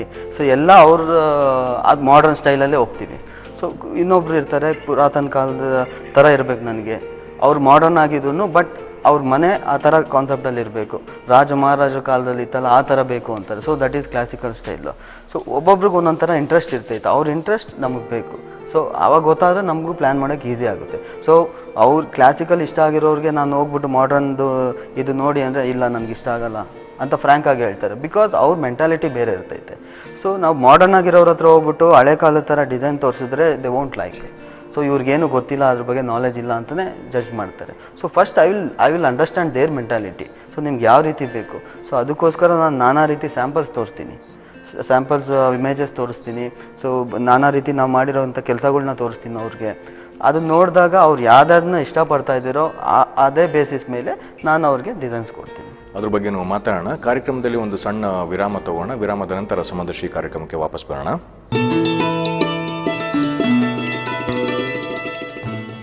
ಸಮದರ್ಶಿ ಕಾರ್ಯಕ್ರಮಕ್ಕೆ ಮತ್ತೊಮ್ಮೆ ಸ್ವಾಗತ. ಸರ್, ಇವಾಗ ಇನ್ನೊಂದು ಪ್ರಮುಖವಾಗಿರುವಂಥ ಒಂದು ಪ್ರಶ್ನೆ ಬರೋದು ಅಂತ ಹೇಳಿದ್ರೆ, ಇವಾಗ ಯಾವ ಹಂತದಲ್ಲಿ ಇವಾಗ ನಿಮಗೆ ಒಂದು ಅಸೈನ್ಮೆಂಟ್ ಅಂತ ಹೇಳಿ ಅದನ್ನು ಕನ್ಕ್ಲೂಡ್ ಮಾಡ್ಕೊಳ್ತೀರಾ ಅಂತ ಹೇಳಿದ್ರೆ, ಇವಾಗ ನಿಮ್ಮ ಆ್ಯಕ್ಚುಯಲ್ ಎಂಟ್ರಿ ಅಂತ ಹೇಳುವಂಥದ್ದು ಯಾವ ಹಂತದಲ್ಲಿ ಬರ್ತೀರಾ ಮತ್ತು ಎಲ್ಲಿ ತನಕ ನೀವು ಅದನ್ನು ಎಂಗೇಜ್ ಆಗಿರ್ತೀರಾ? ಇದ್ರ ಬಗ್ಗೆ ಒಂದಷ್ಟು ಮಾಹಿತಿ ಪಡ್ಕೊಳ್ಳೋಣ. ಸ್ಟ್ರಕ್ಚರ್ ರೆಡಿ ಆದಮೇಲೆ ಪ್ಲಾಸ್ಟ್ರಿಂಗ್ ಆಗೋಕ್ಕಿಂತ ಮುಂಚೆ ನಮ್ಮನ್ನ ಕಾಂಟ್ಯಾಕ್ಟ್ ಮಾಡಿದ್ರೆ ಒಳ್ಳೇದು. ಏನಕ್ಕೆ ಅಂದರೆ ಕೆಲವೊಂದು ಕಡೆ ಲೈಟ್ ಪಾಯಿಂಟ್ಸ್ಗಳು ಚೇಂಜ್ ಆಗ್ಬೋದು, ಕೆಲವೊಂದು ಕಡೆ ನಾವು ಪೇಂಟ್ ಹೋಗಲ್ಲ, ವಾಲ್ಪೇಪರ್ ಫಿನಿಶಿಂಗ್ಸ್ಗೆ ಹೋಗ್ತೀವಿ, ಟೆಕ್ಸ್ಚರ್ ಪೇಂಟ್ಗೆ ಹೋಗ್ತೀವಿ. ಸೊ ಅಲ್ಲಿಗೆ ಟ್ರೀಟ್ಮೆಂಟೇ ಬೇರೆ ರೀತಿ ಇರುತ್ತೆ. ಸೊ ಅನ್ನೆಸೆಸರಿ ಎಲ್ಲ ಕಂಪ್ಲೀಟ್ ಆದಮೇಲೆ ನಾವು ಚೇಂಜಸ್ ಮಾಡ್ತೀವಿ ಅಂತ ಹೋದರೆ ಅದು ಬರ್ಡನ್ ಆಗುತ್ತೆ. ಸೊ ಬಿಫೋರ್ ಪ್ಲಾಸ್ಟ್ರಿಂಗಿಂತ ಮುಂಚೆ ಆ್ಯಂಡ್ ಫ್ಲೋರಿಂಗಿಂತ ಮುಂಚೆ ಕನ್ಸಲ್ಟ್ ಮಾಡಿದ್ರೆ ಎಲ್ಲಿಗೆ ಯಾವ ಫ್ಲೋರಿಂಗ್ ಕೊಡ್ಬೋದು. So interiors is also related with flooring as I said you before. Suppose ಇವಾಗ ಮಕ್ಕಳು ಬೆಡ್ರೂಮ್ ಯಾವಾಗಲೂ ಸ್ವಲ್ಪ ಬ್ರೈಟ್ ಆಗಿರಬೇಕು, ಬ್ರೈಟ್ ಕಲರ್ಸ್ ಇರಬೇಕು, ಕಲರ್ಫುಲ್ ಆಗಿರಬೇಕು. ಇವಾಗ ಹಾಲಲ್ಲಿ ನಾವು ಬ್ಲ್ಯಾಕ್ ಕಲರ್ ಗ್ರಾನೈಟ್ ಯೂಸ್ ಮಾಡಿದ್ವಿ. ಸೊ ಅದೇ ಫ್ಲೋ ನಮ್ಮ ಕಿಡ್ಸ್ ಬೆಡ್ರೂಮಲ್ಲೂ ರನ್ ಆದರೆ ನಾವು ಮಾಡೋ ಕಾನ್ಸೆಪ್ಟು ಅಷ್ಟು ಮ್ಯಾಚ್ ಆಗೋಲ್ಲ. ಸೊ ಅಷ್ಟು ಔಟ್ಪುಟ್ ಬರೋಲ್ಲ ನಾವು. ಖಂಡಿತವಾಗ್ಲೂ ಹೌದು. ಸೊ ಪ್ಲಾಸ್ಟಿಕ್ಕಿಂತ ಮುಂಚೆ ಹೇಳಿದ್ರೆ so flooring plus light points, ಎಲ್ಲೆಲ್ಲಿ ಲೈಟ್ ಫಿಟ್ಟಿಂಗ್ಸ್ ಬರಬೇಕು, ಎಲ್ಲೆಲ್ಲಿ ಪಾಯಿಂಟ್ಸ್ ಬರಬೇಕು, ಎಲ್ಲೆಲ್ಲಿ ವಾಲ್ನ ಹೈಲೈಟ್ ಮಾಡ್ಬೋದು, ಸ್ಟೋನ್ ಕ್ಲಾಡಿಂಗ್ ಆಗಿರ್ಬೋದು, ಟೆಕ್ಸ್ಚರ್ ಪೇಂಟ್, ವಾಲ್ಪೇಪರ್ಸ್ ಅಂತ ಹೇಳಿದ್ನಲ್ಲ. ಸೊ ಆವಾಗ ನಮ್ಮ ಜಡ್ಜ್ ಮಾಡೋಕ್ಕೆ ಈಸಿ ಆಗುತ್ತೆ. ಸೊ ಆ ವಾಲಲ್ಲಿ ವರ್ಕ್ ಮಾಡೋ ನೆಸೆಸರಿನೇ ಇರಲ್ಲ. ಸಾಮಾನ್ಯವಾಗಿ ಇವಾಗ ಒಂದು ಫ್ಯಾಮಿಲಿ ಅಂತ ಹೇಳಬೇಕಿದ್ದಾಗ ಯಂಗ್ಸ್ಟರ್ಸು ಇರ್ತಾರೆ, ಹಿರಿಯರು ಇರ್ತಾರೆ, ಪ್ರತಿಯೊಬ್ಬರು ಇರ್ತಾರೆ. ಸೊ ಇವಾಗ ತಮ್ಮಂಥ ಒಂದು ಸ್ಪೆಷಲಿಸ್ಟ್ಗಳ ಒಂದು ಸರ್ವಿಸಸ್ನ ಆಪ್ ಮಾಡ್ಕೋಬೇಕಿದ್ದಾಗ ನಿಮ್ಮ ಒಂದು ಇವಾಗ ಕೊಟ್ಟಂಥ ಒಂದು ಎಕ್ಸಾಂಪಲ್ನ ಒಂದು ಆಧಾರವಾಗಿ ಇಟ್ಕೊಂಡ್ರು ಸಹ ಇವಾಗ ನೀವು ಪ್ಲ್ಯಾನ್ ಮಾಡ್ತಾರಂಥದ್ದು ಒಂದು ಕಿಡ್ಸ್ ರೂಮ್ಗೆ ಅಂತ ಹೇಳಿ ಪ್ಲ್ಯಾನ್ ಮಾಡ್ತಿದ್ದೀರಾ. ಬಟ್ ಒಂದು 5-6 ವರ್ಷದ ನಂತರ ಇರುವಂಥ ಮಕ್ಕಳು ದೊಡ್ಡವರಾಗಿರ್ತಾರೆ. ಸೊ ಆಗ ಅವರ ಟೇಸ್ಟ್ಗಳು ಬೇರೆ ಥರ ಬೇಕಾಗ್ತದೆ. ಸೊ ಅಂಥ ಸಂದರ್ಭದಲ್ಲಿ ಇವಾಗ ನೀವೇನು ಇವಾಗ ಮಾಡಿರ್ತೀರಾ ಅದು ಪರ್ಮನೆಂಟ್ ಆಗಿ ಉಳ್ಕೊಂಡ್ಬಿಡ್ತದೆ ಅನ್ನೋ ಒಂದು ಕನ್ಸರ್ನ್ ಇರ್ತದೆ. ಸೊ ಅಂಥದ್ದಕ್ಕೆ ಇವಾಗ ಯಾವ ರೀತಿನಲ್ಲಿ ಅದಕ್ಕೆ ಪ್ಲಾನ್ ಮಾಡ್ತೀರಾ? ಹೌದು. ಸೊ ನಾವು ಅಲ್ಲಿ ಯಾವ ರೀತಿ ನಾವು ಅದನ್ನ ಯೂಸ್ ಮಾಡಿರ್ತೀವಿ ಮೆಟೀರಿಯಲ್ಸು ಅಂತ ಹೇಳಿದ್ರೆ ಅದನ್ನ ಎಂಟೈರ್ ಲುಕ್ಕೇ ಚೇಂಜ್ ಆಗ್ಬೋದು ಆಫ್ಟರ್ 5 years. ಸಪೋಸ್ ಇವಾಗ ಏನೋ ಕಾಟ್ ಡಿಸೈನ್ ಮಾಡಿದ್ದೀನಿ, so pink and white combination ಕೊಟ್ಟಿರ್ತೀನಿ. After few years you can change that colours. So it's all finished with a Duco paint spray finish ಅಂತ. ಸೊ ನಾವು wall ಮೇಲೆಲ್ಲ cartoons pictures wallpapers ಹಾಕಿರ್ತೀವಿ. So ಅದನ್ನು replace ಮಾಡ್ಬೋದು with some other patterns and entire colour combination can be changed.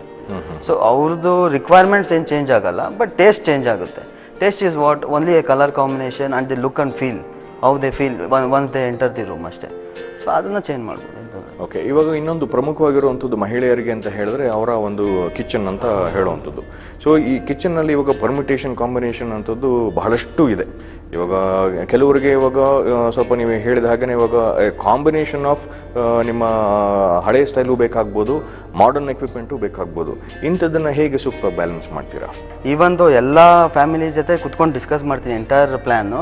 So kitchen ಅಂತ ಬಂದಾಗ ಯಾರೂ ತಲೆ ಕೆಡಿಸ್ಕೊಳ್ಳಲ್ಲ. ಸೊ ಆ ಮೇನ್ ಮನೇಲಿ ಮೇಡಮ್ ಇರ್ತಾರಲ್ಲ ಅವರೇನೆ ತಲೆ ಕೆಡಿಸ್ಕೊಳ್ಳೋದು. ಸೊ ಅವ್ರು ಹೇಳ್ತಾರೆ ನನಗೆ ಈ ಥರ ಬಾಕ್ಸಸ್ ಎಲ್ಲ ಈಚೆ ಕಾಣಬಾರ್ದು, ಸೊ ಕುಕ್ಕಿಂಗ್ ಮಾಡೋವಾಗ ಆ ಕಡೆ ಈ ಕಡೆ ಅಬ್ಸ್ಟ್ರಕ್ಷನ್ಸ್ ಇರಬಾರ್ದು. ಸೊ ನಾನಾ ರೀತಿ ಅವರು ಫೇಸ್ ಮಾಡಿರೋಂಥ ಪ್ರಾಬ್ಲಮ್ಸ್ನ ನಮ್ಮ ಹತ್ರ ಶೇರ್ ಮಾಡ್ಕೊತಾರೆ. ಅವ್ರಿಗೆ ಸೂಕ್ತವಾದ ಐಡಿಯಾಸ್ ಕೊಟ್ಟು ಅಕ್ಸೆಸಿಬಿಲಿಟಿ ನೀಟಾಗಿರಬೇಕು. ಫಸ್ಟ್ ಆಫ್ ಆಲ್ ಕಿಚನ್ಗೆ ಎಂಟ್ರಿ ಆದರೆ ಎಲ್ಲ ನೀಟಾಗಿ ಕಾಣಬೇಕು. ಅಲ್ಲೇ ಪಾತ್ರೆ ಬಿದ್ದಿರೋದು, ಅಲ್ಲೇ ಇದು ಮಾಡಿರೋದು ಅದೆಲ್ಲ ಒಂಥರ ನೋಡೋದಕ್ಕೂ ಹೊರಗಡೆಯಿಂದ ಬಂದು ನೋಡಿದ್ರು ಒಂಥರ ಆಕ್ವರ್ಡಾಗಿ ಕಾಣಿಸುತ್ತೆ. ಸೊ ಯಾವಾಗಲೂ ಎಲ್ಲ ಪಾತ್ರೆ ಸಾಮಾನಿಗೂ ಕನ್ಸೀಲ್ಡ್ ಆಗಿರಬೇಕು.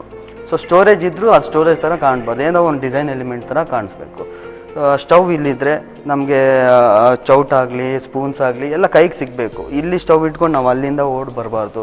ಸೊ ಇಟ್ಸ್ ಅಕ್ಸೆಸಬಿಲಿಟಿ, ಅವ್ರಿಗೆ ಎಲ್ಲ ಅನುಕೂಲ ಮಾಡಿಕೊಡ್ಬೇಕು. ಆ ರೀತಿನ ಪ್ಲ್ಯಾನ್ ಮಾಡ್ತೀರಾ. ಬಟ್ ಏನಂತ ಹೇಳಿದ್ರೆ ಇವಾಗ ಅನೇಕ ಮಹಿಳೆಯರು ಕಂಪ್ಲೇಂಟ್ ಮಾಡೋದೇನಂತ ಹೇಳಿದ್ರೆ ಯಾವುದೇ ಮಾಡೆಲ್ ಅಪಾರ್ಟ್ಮೆಂಟನ್ನ ನೀವು ತೋರಿಸಿದ್ರೂ ಸಹ, ಯಾವುದೇ ರೀತಿಯಾದಂಥ ಒಂದು ಇಂಟೀರಿಯರ್ ಡಿಸೈನಿಂಗ್ ಅಂತ ಹೇಳಿ ತೋರಿಸಿದ್ರೂ ಸಹ ಭಾಳ ಪರ್ಫೆಕ್ಟಾಗೇ ಕಾಣುತ್ತೆ, ಭಾಳ ಅಚ್ಚುಕಟ್ಟಾಗೇ ಕಾಣುತ್ತೆ. ನೀವು ಹೇಳಿದಾಗನೇ ಎಲ್ಲ ರೀತಿಯಾದಂಥ ಪ್ಲ್ಯಾನ್ಗಳ ಪ್ರಕಾರನೇ ಅದನ್ನು ಒಂದು ಡಿಸೈನ್ ಅಂತ ಹೇಳಿ ಮಾಡಲಾಗಿರ್ತದೆ ಮತ್ತು ಅದೇ ರೀತಿಯಲ್ಲಿ ಅದನ್ನು ಕಟ್ಟು ಕೊಡಲಾಗಿರ್ತದೆ. ಬಟ್ ಪ್ರಾಕ್ಟಿಕಲ್ ಆಗಿ ನೋಡಬೇಕಿದ್ದಾಗ ಒಂದು ವಾರ 10 ದಿನ 15 ದಿನ ಒಂದು ತಿಂಗಳಷ್ಟೊತ್ತಿಗೆ ಅದರದ್ದು ಏನು ಪ್ಲ್ಯಾನ್ ಇತ್ತು ಅದು ಬಿಟ್ಟು ಉಳಿದಿದ್ದೆಲ್ಲ ಆಗಿರ್ತದೆ ಅಂತ ಹೇಳುವಂಥದ್ದು. ಸೊ ಅದು ಮೇಂಟೆನೆನ್ಸ್ ಅನ್ನೋದು ಬಹಳಷ್ಟು ಕಷ್ಟ. ಸೊ ಹಾಗಾಗಿ ಇವಾಗ ನಿಮ್ಮ ಪ್ಲ್ಯಾನಿಂಗ್ ಅಂತ ಇಂಟೀರಿಯರ್ ಪ್ಲ್ಯಾನಿಂಗ್ ಅಂತ ಹೇಳಿ ಮಾಡುವಂಥದ್ದು ಪ್ಲ್ಯಾನ್ ಆಗಿ ಡಿಸೈನ್ ಆಗೇ ಉಳ್ಕೊಳ್ತದೆ ವಿನಃ ಪ್ರಾಕ್ಟಿಕಲ್ ಆಗಿ ಅದನ್ನು ಅಷ್ಟೊಂದು ಎಫಿಷಿಯೆಂಟ್ ಆಗೋದು ಟರ್ನ್ಔಟ್ ಆಗೋದಿಲ್ಲ ಅನ್ನೋ ಒಂದು ದೊಡ್ಡದೊಂದು ಕನ್ಸರ್ನ್ ಇರುತ್ತೆ. ಇದು ನಿಮ್ಮ ಎಕ್ಸ್ಪೀರಿಯನ್ಸಲ್ಲಿ ಎಷ್ಟು ಮಟ್ಟಿಗೆ ನಿಜ ಅಥವಾ ಯಾವ ರೀತಿಯಲ್ಲಿ ಇದನ್ನು ಕೌಂಟರ್ ಮಾಡ್ತೀರಾ? ಖಂಡಿತ ಎಲ್ಲ ಕೆಲಸದಲ್ಲೂ ತಪ್ಪಾಗಿರೋದು ಸಹಜ ಆಗಿರುತ್ತೆ. ಸರಿಪಡಿಸ್ಕೊಂಡು ಅದನ್ನು ಮುಂದೆ ಆ ರೀತಿ ತಪ್ಪಾಗದೇ ಇರೋ ಥರ ನಾವು ನೋಡಿಕೊಂಡು ಏನು ಪ್ರಾಬ್ಲಮ್ ಫೇಸ್ ಮಾಡ್ತಾರೆ ಅದನ್ನೆಲ್ಲ ನಾವು ಕಲೆಕ್ಟ್ ಮಾಡಿಕೊಂಡು ಅದಕ್ಕೆ ಏನು ಸೊಲ್ಯೂಷನ್ ಕೊಡ್ಬೋದು ವಿತ್ ಲೇಟೆಸ್ಟ್ ಟೆಕ್ನಾಲಜಿ. ಸೊ ಬರೀ ಲುಕ್ ಆ್ಯಂಡ್ ಫೀಲ್ ಮಾತ್ರ ನಾವು ನೋಡೋಲ್ಲ. ಸೊ ಕಿಚನ್ ಅಂದರೆ ಮೇನ್ ಪ್ರಾಬ್ಲಮ್ ಆಗೋದು ವಾಟರ್ ಜಾಸ್ತಿ ಯೂಸ್ ಮಾಡ್ತಾರೆ, ಹೀಟ್ ಇರುತ್ತೆ. So heat resistant and water resistant ಮೆಟೀರಿಯಲನ್ನೇ ಯೂಸ್ ಮಾಡಬೇಕು. ಸೊ ನೋಡೋಕೆ ಚೆನ್ನಾಗಿದ್ದು ಲೈಫ್ ಇಲ್ಲ ಅಂದರೆ ಅದು ಮಾಡಿಸಿ ಏನು ಯೂಸ್ ಇಲ್ಲ. ಸೊ ಇಂಟೀರಿಯರ್ಸ್ ಮಾಡಿದ್ಮೇಲೂ 5-6 ವರ್ಷ 10 ವರ್ಷ ಆದಮೇಲೂ ನಮ್ಮನ್ನ ನೆನೆಸ್ಕೊಬೇಕು ಅಂದರೆ ನಾವು ಕೊಡೋ ಕ್ವಾಲಿಟಿ ಆ್ಯಂಡ್ ಫಿನಿಷಿಂಗಲ್ಲಿ. ಸೊ ಬರೀ ನೋಡೋದಕ್ಕೆ ಮಾತ್ರ ಅಲ್ಲ, ಕಂಫರ್ಟಬಲ್ ಇರಬೇಕು. ಸೊ ಅದಕ್ಕೆ ಸೂಕ್ತ ಆಗೋವಂಥ ಮೆಟೀರಿಯಲ್ನೇ ನಾವು ಯೂಸ್ ಮಾಡಿ ಕಿಚನ್ಗೆ ಅಂತಲೇ ಸ್ಪೆಷಲ್ ಮೆಟೀರಿಯಲ್ಸ್ ಎಲ್ಲ ಇದೆ. ವಾಟರ್ ಪ್ರೂಫ್ ಪ್ಲೈ ಆಗಿರ್ಬೋದು, ಫಿನಿಶ್ ವಿತ್ ಲ್ಯಾಮಿನೇಟ್ ಆಗಿರ್ಬೋದು, ಮಾಡಿಕೊಡ್ತೀರಾ. ಬಟ್ ಇವಾಗ ಒಂದು ಪ್ರಮುಖವಾಗಿರೋದು ಅಂತ ಹೇಳಿದ್ರೆ, ಇವಾಗ ಈ ಸಾಮಾನ್ಯವಾಗಿ ಒಂದು ಮನೆ ಅಂತ ಹೇಳಬೇಕಿದ್ದಾಗ ಅನೇಕ ರೀತಿಯಾದಂಥ ಕೋಣೆಗಳಿರ್ತದೆ, ಆ್ಯಕ್ಟಿವಿಟಿ ಏರಿಯಾಗಳಿರ್ತದೆ, ಅದಕ್ಕೆ ಆದಂಥ ಒಂದು ರೀತಿಯಾದಂಥ ಒಂದು ಫೀಲು, ಲುಕ್ಕು, ಅದರದೆಲ್ಲ ಒಂದು ವಿಚಾರ ಅಂತ ಹೇಳಿ ಖಂಡಿತವಾಗ್ಲೂ ಇರ್ತದೆ. ಅದಕ್ಕೆ ಇವಾಗ ಹೆಚ್ಚಾಗಿ ಇವಾಗ ಇರುವಂಥದ್ದು ಅಂತ ಹೇಳಿದ್ರೆ, ಬೇರೆಯವ್ರ ಮನೆ ನೋಡಿ ಅದರಿಂದ ಇನ್ಸ್ಪೈರ್ ಆಗಿ ತಮ್ಮ ಮನೆಯ ಕಟ್ಕೊಳ್ಳುವಂಥದ್ದೇ ಅತಿ ಹೆಚ್ಚಾಗಿ ನಡೆಯುವಂಥದ್ದು ಒಂದು ಹಂತದಲ್ಲಿ. ಇವಾಗ ತಮ್ಮದು ಏನೇ ಐಡಿಯಾ ಇದೆ, ನನ್ನ ಮನೆಯಲ್ಲಿ ಈ ರೀತಿ ಇರಬೇಕು ಅಂತ ಹೇಳಿದ್ರೆ ಪ್ರಾಯಶಃ ಅದು ಬೇರೆ ಏನೆಲ್ಲೋ ನೋಡಿದಂಥದ್ದನ್ನ ಇಲ್ಲಿ ಇಂಪ್ಲಿಮೆಂಟ್ ಮಾಡ್ಕೋಬೇಕು ಅನ್ನೋ ಹೇಳುವಂಥದ್ದು ಇರ್ತದೆ. ತಮಗೆ ಸ್ವಂತವಾಗಿ ಬೇಕಾಗಿರುವಂಥದ್ದು ಏನೋ ಡಿಸೈನ್ ಮಾಡ್ಕೋಬೇಕಾದ್ರೆ ಮೇ ಬಿ ಅರೌಂಡ್ 5 to 10% ಅಂತ ಅವರು out of their own experience ಅಂತ ಹೇಳ್ಬೋದು. ಸೊ ಅಂಥದ್ರಲ್ಲಿ ಇವತ್ತಿನ ಒಂದು ಕಾರ್ಯಕ್ರಮದಲ್ಲಿ ತಾವು ಇವಾಗ ಯಾವ್ಯಾವ ರೀತಿಯಾದಂಥ ಮನೆಗಳಿಗೆ ಯಾವ ರೀತಿಯಾದಂಥ ಒಂದು ಲುಕ್ ಅಂತ ಹೇಳಿ ಕೊಟ್ಟಿದ್ದೀರಾ, ಯಾವ ರೀತಿಯಾದಂಥ ಒಂದು ಪೋರ್ಷನ್ಗೆ ಎಷ್ಟರ ಮಟ್ಟಿಗೆ ಇವಾಗ ಒಂದು ಅಡ್ವಾಂಟೇಜ್ ಅಂತ ಹೇಳಿ ಕೊಡೋದಕ್ಕೆ, ಚೇಂಜಸ್ಸನ್ನು ಯಾವ ರೀತಿಯಲ್ಲಿ ತೆಕ್ಕೊಡೋದಕ್ಕೆ ಸಾಧ್ಯತೆಗಳಾಗಿದೆ, ಅದ್ರ ಬಗ್ಗೆ ಎಲ್ಲ ಒಂದು ಸಂಪೂರ್ಣವಾಗಿ ಒಂದು ವಿವರವನ್ನು ನಿಮ್ಮಿಂದ ಪಡ್ಕೊಳ್ಳೋಣ. ನೀವು ಹೇಳ್ದಂಗೆ ಎಲ್ಲೋ ನೋಡಿರ್ತಾರೆ, ಏನೋ ಇಷ್ಟ ಆಗಿರುತ್ತೆ, ಯಾವುದೋ ಒಂದು ಎಲಿಮೆಂಟ್ ಇಷ್ಟ ಆಗಿರುತ್ತೆ, ಸೊ ಅದು ಆ ಮನೆಗೆ ಚೆನ್ನಾಗಿ ಕಾಣುತ್ತೆ. ಸೊ ಸೇಮ್ ಅಲ್ಲಿಂದ ತಗೊಂಡು ಇಲ್ಲೇ ಇದು ಮಾಡೋಕ್ಕೆ ಹೋದರೆ ಅದು ಮ್ಯಾಚ್ ಆಗಲ್ಲ. ಸೊ ಅವ್ರದ್ದು ಸೈಜಸ್ ಡಿಫ್ರೆನ್ಸ್ ಇರುತ್ತೆ, ಅವ್ರದ್ದು ರಿಕ್ವೈರ್ಮೆಂಟ್ ಡಿಫ್ರೆನ್ಸ್ ಇರುತ್ತೆ. ಸೊ ಅದಕ್ಕೂ ಇದಕ್ಕೂ ಜೆಲ್ ಆಗೋದು ತುಂಬ ಕಮ್ಮಿ ಚಾನ್ಸಸ್ಸು. ಸೊ ಕಾನ್ಸೆಪ್ಟ್ ನಾವು ತೊಗೊಬೋದು. ಸೊ ನಿಮ್ಗೇನು ವಾಟರ್ ಫಾಲ್ಸ್ ಇಷ್ಟ ಆಯಿತಾ ಅವ್ರ ಮನೇಲಿ, so I can give you water falls, but ಅದೇ ಥರ ವಾಟರ್ ಫಾಲ್ಸ್ ಸಿಗೋಲ್ಲ ಇಲ್ಲಿ. So I will give you better than that. So ಈ ಮನೆ ಡಿಸೈನ್ ಹೆಂಗೆ ಕಾನ್ಸೆಪ್ಟಾಗಿ ರೆಡಿ ಆಗ್ತಾ ಇದೆಯೋ ಅದೇ ರೀತಿ ಜೆಲ್ ಆಗಬೇಕು, ಒಂದಕ್ಕೊಂದು ಲಿಂಕ್ ಇರಬೇಕು. ಸೊ ಏನು ಮಾಡ್ತಾರೆ ಅಂದರೆ, ಯೂಶಲಾಗಿ ಇಂಟೀರಿಯರ್ ಡಿಸೈನನ್ನು ಹೈರ್ ಮಾಡದೇ ಇರೋರು ಏನು ಮಾಡ್ತಾರೆ ಸಹಜವಾಗಿ ಅಂದರೆ, ಎಲ್ಲೋ ಒಂದು ಸೋಫಾ ಇಷ್ಟ ಆಗಿರುತ್ತೆ, ಸೋಫಾ ತಂದಾಕ್ತಾರೆ. ಎಲ್ಲೋ ಒಂದು ಫೋಟೋ ಫ್ರೇಮ್ ಇಷ್ಟ ಆಗುತ್ತೆ, ಫೋಟೋ ಫ್ರೇಮ್ ತಂದಾಕ್ತಾರೆ.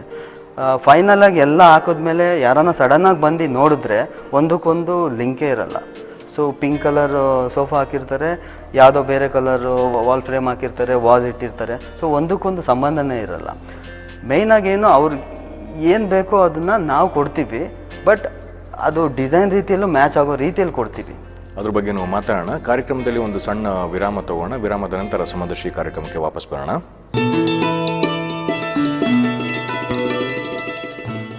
ಸಮದರ್ಶಿ ಕಾರ್ಯಕ್ರಮಕ್ಕೆ ಮತ್ತೊಮ್ಮೆ ಸ್ವಾಗತ. 3D ವಿಜುವಲ್ಸ್ ಅಂದರೆ ಹೆಂಗಿರುತ್ತೆ, ಸೊ ನಮ್ಮ ಡಿಸೈನ್ಸ್ ಹೆಂಗಿರುತ್ತೆ ಅಂತ ಒಂದು ಸತಿ ನಮ್ಮ ಲ್ಯಾಪ್ಟಾಪಲ್ಲಿ ಪ್ರೆಸೆಂಟೇಷನ್ ಕೊಡ್ತೀವಿ. ಸೊ ಇದು ಲಿವಿಂಗ್ ರೂಮ್. ಇದು ಲಿವಿಂಗ್ ರೂಮ್ನ ಯಾವ ರೀತಿ ಟ್ರೀಟ್ಮೆಂಟ್ ಕೊಡ್ಬೋದು ಅಂದ್ಬಿಟ್ಟು, ಸೊ ಇದೊಂದು ವಿಜುವಲ್ ಅಷ್ಟೇ. ಸೊ 20 ಅಡಿ ವಾಲ್ನ ನಾವು ನಾನಾ ರೀತಿ ಮೆಟೀರಿಯಲ್ ಯೂಸ್ ಮಾಡಿ ಸೊ ಈ ರೀತಿಯಾದ ಔಟ್ಪುಟ್ ಬಂದಿದೆ. ಸೊ ಇಲ್ಲಿ ನಾವು ಸ್ಟೋನ್ ಕ್ಲಾಡಿಂಗ್ ಯೂಸ್ ಮಾಡಿದ್ದೀವಿ, ವೀನಿಯರ್ಸ್ ಯೂಸ್ ಮಾಡಿದ್ದೀವಿ, ಲ್ಯಾಕರ್ಡ್ ಗ್ಲಾಸ್ ಯೂಸ್ ಮಾಡಿದ್ದೀವಿ. ಸೊ ನಾನಾ ರೀತಿ ಮೆಟೀರಿಯಲ್ಸ್ನೆಲ್ಲ ಯೂಸ್ ಮಾಡಿ ಈ ಔಟ್ಪುಟ್ ಬಂದಿದೆ. ಸೊ ಅದೇ ಲಿವಿಂಗ್ ರೂಮ್ನ ಇದು 2ನೇ ವಿಜುವಲ್. ಇದು ಲಿವಿಂಗ್ ರೂಮ್ನ double light fall ceiling. So ಈ ಫಾಲ್ ಸೀಲಿಂಗಲ್ಲಿ ನೀವು ನೋಡ್ಬೋದು, ಇದು ರೆಗ್ಯುಲರ್ ಫಾಲ್ ಸೀಲಿಂಗ್ ಕಾಣಿಸ್ತಾ ಇಲ್ಲ.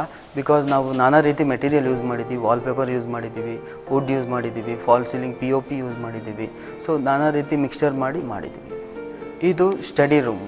ಸೊ ಇವ್ರಿಗೆ ರಿಕ್ವೈರ್ಮೆಂಟ್ಸ್ ಏನು ಅಂತ ಹೇಳಿದ್ರೆ, ಅವ್ರಿಗೆ ಸ್ಟೋರೇಜಸ್ ಬೇಕು. ಸ್ಟಡಿ ಅಂದರೆ ಒಂದು ಸ್ಟಡಿ ಟೇಬಲ್ ಇರುತ್ತೆ, ಬುಕ್ಸ್ ಇಟ್ಕೊಳ್ಳೋಕ್ಕೆ ಶೆಲ್ಫ್ಸ್ ಇರುತ್ತೆ, ರಿಲ್ಯಾಕ್ಸ್ ಮಾಡ್ಕೊಳ್ಳೋಕ್ಕೆ ಅವ್ರಿಗೊಂದು ಚಿಕ್ಕ ಮಂಚ ಟೈಪ್ ಬೇಕಾಯಿತು. ಸೊ ಅದನ್ನು ಯಾವ ರೀತಿಯಾಗಿ ನಾವು ಡಿಸೈನ್ ಆಗಿ ಮರ್ಜ್ ಮಾಡಿದ್ದೀವಿ ಅನ್ನೋದಕ್ಕೆ ಇದು ಒಂದು ಒಳ್ಳೆಯ ಉದಾಹರಣೆ. ಆ್ಯಕ್ಚುಲಿ ಕೆಲವೊಂದು ಶೋ ಪೀಸಸ್ನ ನಾವು ಇಲ್ಲಿ ಕಾಣ್ತಾ ಇರೋ ಓಪನ್ ಶೆಲ್ಫ್ಸಲ್ಲಿ ಇಡ್ಬೋದು. ಸೊ ಬೇಕಾಗಿರೋಂಥ ಇಂಪಾರ್ಟೆಂಟ್ ಬುಕ್ಸ್ನೆಲ್ಲ ಒಳಗಡೆ ಇಟ್ಟು ಲಾಕ್ ಮಾಡ್ಬೋದು. ಸೊ ನೋಡೋಕ್ಕೆ ಇದನ್ನು ಟಿಪಿಕಲ್ಲಾಗಿ ಸ್ಟೋರೇಜ್ ಥರ ಕಾಣಿಸಲ್ಲ. ಇದು ಮನೆ ಟೆರೆಸ್. ಇದು ಸೊ ಮೇಲ್ಗಡೆ ಟೆರೆಸ್ ಮೇಲೆ ಯಾವ ರೀತಿಯಾಗಿ ನಾವು ಯುಟಿಲೈಸ್ ಮಾಡ್ಕೊಬೋದು ಅನ್ನೋದಕ್ಕೆ ಇದು ಒಂದು ಒಳ್ಳೆಯ ಉದಾಹರಣೆ. ಇಲ್ಲಿ ಇವ್ರಿಗೆ ಬೇಸಿಕಲಿ ಇವ್ರ ರಿಕ್ವೈರ್ಮೆಂಟ್ ಇದ್ದಿದ್ದು ಏನು ಅಂತ ಹೇಳಿದ್ರೆ, ಈವ್ನಿಂಗ್ ಟೈಮ್ ಆಗಲಿ ಯಾವುದಾದ್ರು ಫ್ರೀ ಟೈಮಲ್ಲಾಗಲಿ ರಿಲ್ಯಾಕ್ಸೇಷನ್ ಮಾಡ್ಕೊಬೇಕು. ಸೊ ಅದಕ್ಕೋಸ್ಕರ ಅವ್ರಿಗೆ ನ್ಯಾಚುರಲ್ ಅವ್ರಿಗೆ ತುಂಬ ಇಷ್ಟ ಆಗುತ್ತೆ. ಸೊ ಅದಕ್ಕೋಸ್ಕರ ಅವ್ರಿಗೆ ವಾಟರ್ ಬಾಡಿ ಕಾನ್ಸೆಪ್ಟ್ ಕೊಟ್ಟಿದ್ದೀವಿ, ಸಿಟ್ಔಟ್ಸ್ ಕೊಟ್ಟಿದ್ದೀವಿ. ಸೊ ಈವ್ನಿಂಗ್ ಟೈಮಲ್ಲಿ ಇಲ್ಲಿ ಕೂತ್ಕೊಂಡು ಟೈಮ್ ಸ್ಪೆಂಡ್ ಮಾಡೋಕ್ಕೆ ತುಂಬ ಚೆನ್ನಾಗಿರುತ್ತೆ. ಸೊ ಇದು ಒಂದು ಬೆಡ್ರೂಮ್ ಕಾನ್ಸೆಪ್ಟ್ ಮಾಡಿದ್ದೀವಿ. ಸೊ ಈ ಕಾನ್ಸೆಪ್ಟ್ನ ಸ್ಪೆಷಾಲಿಟಿ ಏನು ಅಂತ ಹೇಳಿದ್ರೆ, ಒಂದೇ ಮೆಟೀರಿಯಲ್ನ ನಾವು bed back, bed, flooring, TV ಯೂನಿಟಿಂದ ಹಿಡ್ದು ಸೀಲಿಂಗ್ ತನಕ ಯೂಸ್ ಮಾಡಿದ್ದೀವಿ. ಸೊ ಈ ಮೆಟೀರಿಯಲ್ ಬಂದು ಕೊರಿಯನ್ ಅಂತ ಹೇಳ್ತೀವಿ. ಸೊ ಕೊರಿಯನ್ ಟಾಪ್ನ ಇವ್ರಿಗೆ ತುಂಬ ವೈಟ್ ಕಾನ್ಸೆಪ್ಟ್ ತುಂಬ ಇಷ್ಟ, ವೈಟ್ ಆ್ಯಂಡ್ ಫ್ಲೋರಲ್ ಎಫೆಕ್ಟ್ ಇಷ್ಟ ಆಯಿತು. ಸೊ ಅವರ ಇನ್ಪುಟ್ಸ್ ತೊಗೊಂಡು ನಾವು ಈ ರೀತಿಯಾದ ಕಾನ್ಸೆಪ್ಟ್ ಮಾಡಿದ್ದೀವಿ. ಸೊ ಇಲ್ಲಿ ನೀವು ಅಬ್ಸರ್ವ್ ಮಾಡ್ಬೋದು, ಎಂಟೈರ್ ಕಾನ್ಸೆಪ್ಟು ವೈಟಲ್ಲಿದೆ. ಸೊ ವೈಟ್ ವಾರ್ಡ್ರೋಬ್ಸ್ ಆಗಿರಲಿ, white cot, white flooring, T V unit ಇರ್ಬೋದು ವೈಟು, ಫಾಲ್ ಸೀಲಿಂಗ್ ಎಲ್ಲ ವೈಟು. ಸೊ ಇದನ್ನು ಎಂಟೈರ್ ವೈಟ್ನ ಸ್ವಲ್ಪ ಬ್ರೇಕಪ್ ಮಾಡಬೇಕು ಅಂತ ಒಂದು ಸ್ಟೋನ್ ಕ್ಲಾಡಿಂಗ್ ಯೂಸ್ ಮಾಡಿದ್ದೀವಿ, ಟೆಕ್ಸ್ಚರ್ ಪೇಂಟ್ ಯೂಸ್ ಮಾಡಿದ್ದೀವಿ, ಸ್ವಲ್ಪ ವುಡನ್ ರಾಫ್ಟರ್ಸ್ ಯೂಸ್ ಮಾಡಿದ್ದೀವಿ. ಸೊ ವಾರ್ಡ್ರೋಬ್ ನಾವು ಯೂಸ್ ಮಾಡಿರೋದು ಇದು lacquered glass, so digital printed lacquered glass use ಮಾಡಿದ್ದೀವಿ. ಸೊ ಇದು ಇನ್ನೊಂದು ಬೆಡ್ರೂಮು. ಈ ಬೆಡ್ರೂಮ್ ಸ್ಪೆಷಾಲಿಟಿ ಏನು ಅಂತ ಹೇಳಿದ್ರೆ ಸ್ವಲ್ಪ ಅವ್ರಿಗೆ ಅನ್ಯೂಶಲ್ ಬೇಕಾಗಿತ್ತು. ಸೊ ಯಾವುದು ಕಾಮನ್ ಬೆಡ್ರೂಮ್ ಅವ್ರಿಗೆ ಇಷ್ಟ ಆಗ್ತಾ ಇರಲಿಲ್ಲ, ಎಷ್ಟೋ ಡಿಸೈನ್ಸ್ ತೋರಿಸ್ತಾ ಅವ್ರಿಗೆ ಇಷ್ಟ ಆಗಿಲ್ಲ, ತುಂಬ ವೆರೈಟಿ ಆಗಬೇಕು ಅಂದರು. ಸೊ ಅದಕ್ಕೋಸ್ಕರ ನಾವು ಇದನ್ನೆಲ್ಲ ಈ ಪ್ಯಾನ್ಲಿಂಗ್ ಹಿಂದೆ ಏನು ನೋಡ್ತಾ ಇದ್ದರೆ ಇದೆಲ್ಲ ವುಡ್ಡಲ್ಲಿ ಕ್ರಿಯೇಟ್ ಮಾಡಿ ಡಮ್ಮಿ ಪ್ಯಾನ್ಲಿಂಗ್ ಮಾಡಿ, ಸೊ ಫಾಲ್ ಸೀಲಿಂಗ್ನ ಎಲ್ ಶೇಪಲ್ಲಿ ಟರ್ನ್ ಮಾಡಿ ಇದನ್ನೆಲ್ಲ ಲೇಸರ್ ಕಟ್ಟಿಂಗ್ ಮಾಡಿದ್ದೀವಿ. ಸೊ ಇದನ್ನು ನಾವು ದ ಫ್ಲೋರಲ್ ಪ್ಯಾಟ್ರನ್ನು ಕೂಡ ನಾವೇ ಡಿಸೈನ್ ಮಾಡಿ ಅಲ್ಲಿ ಯಾವ ರೀತಿ ಶೇಪಲ್ಲಿ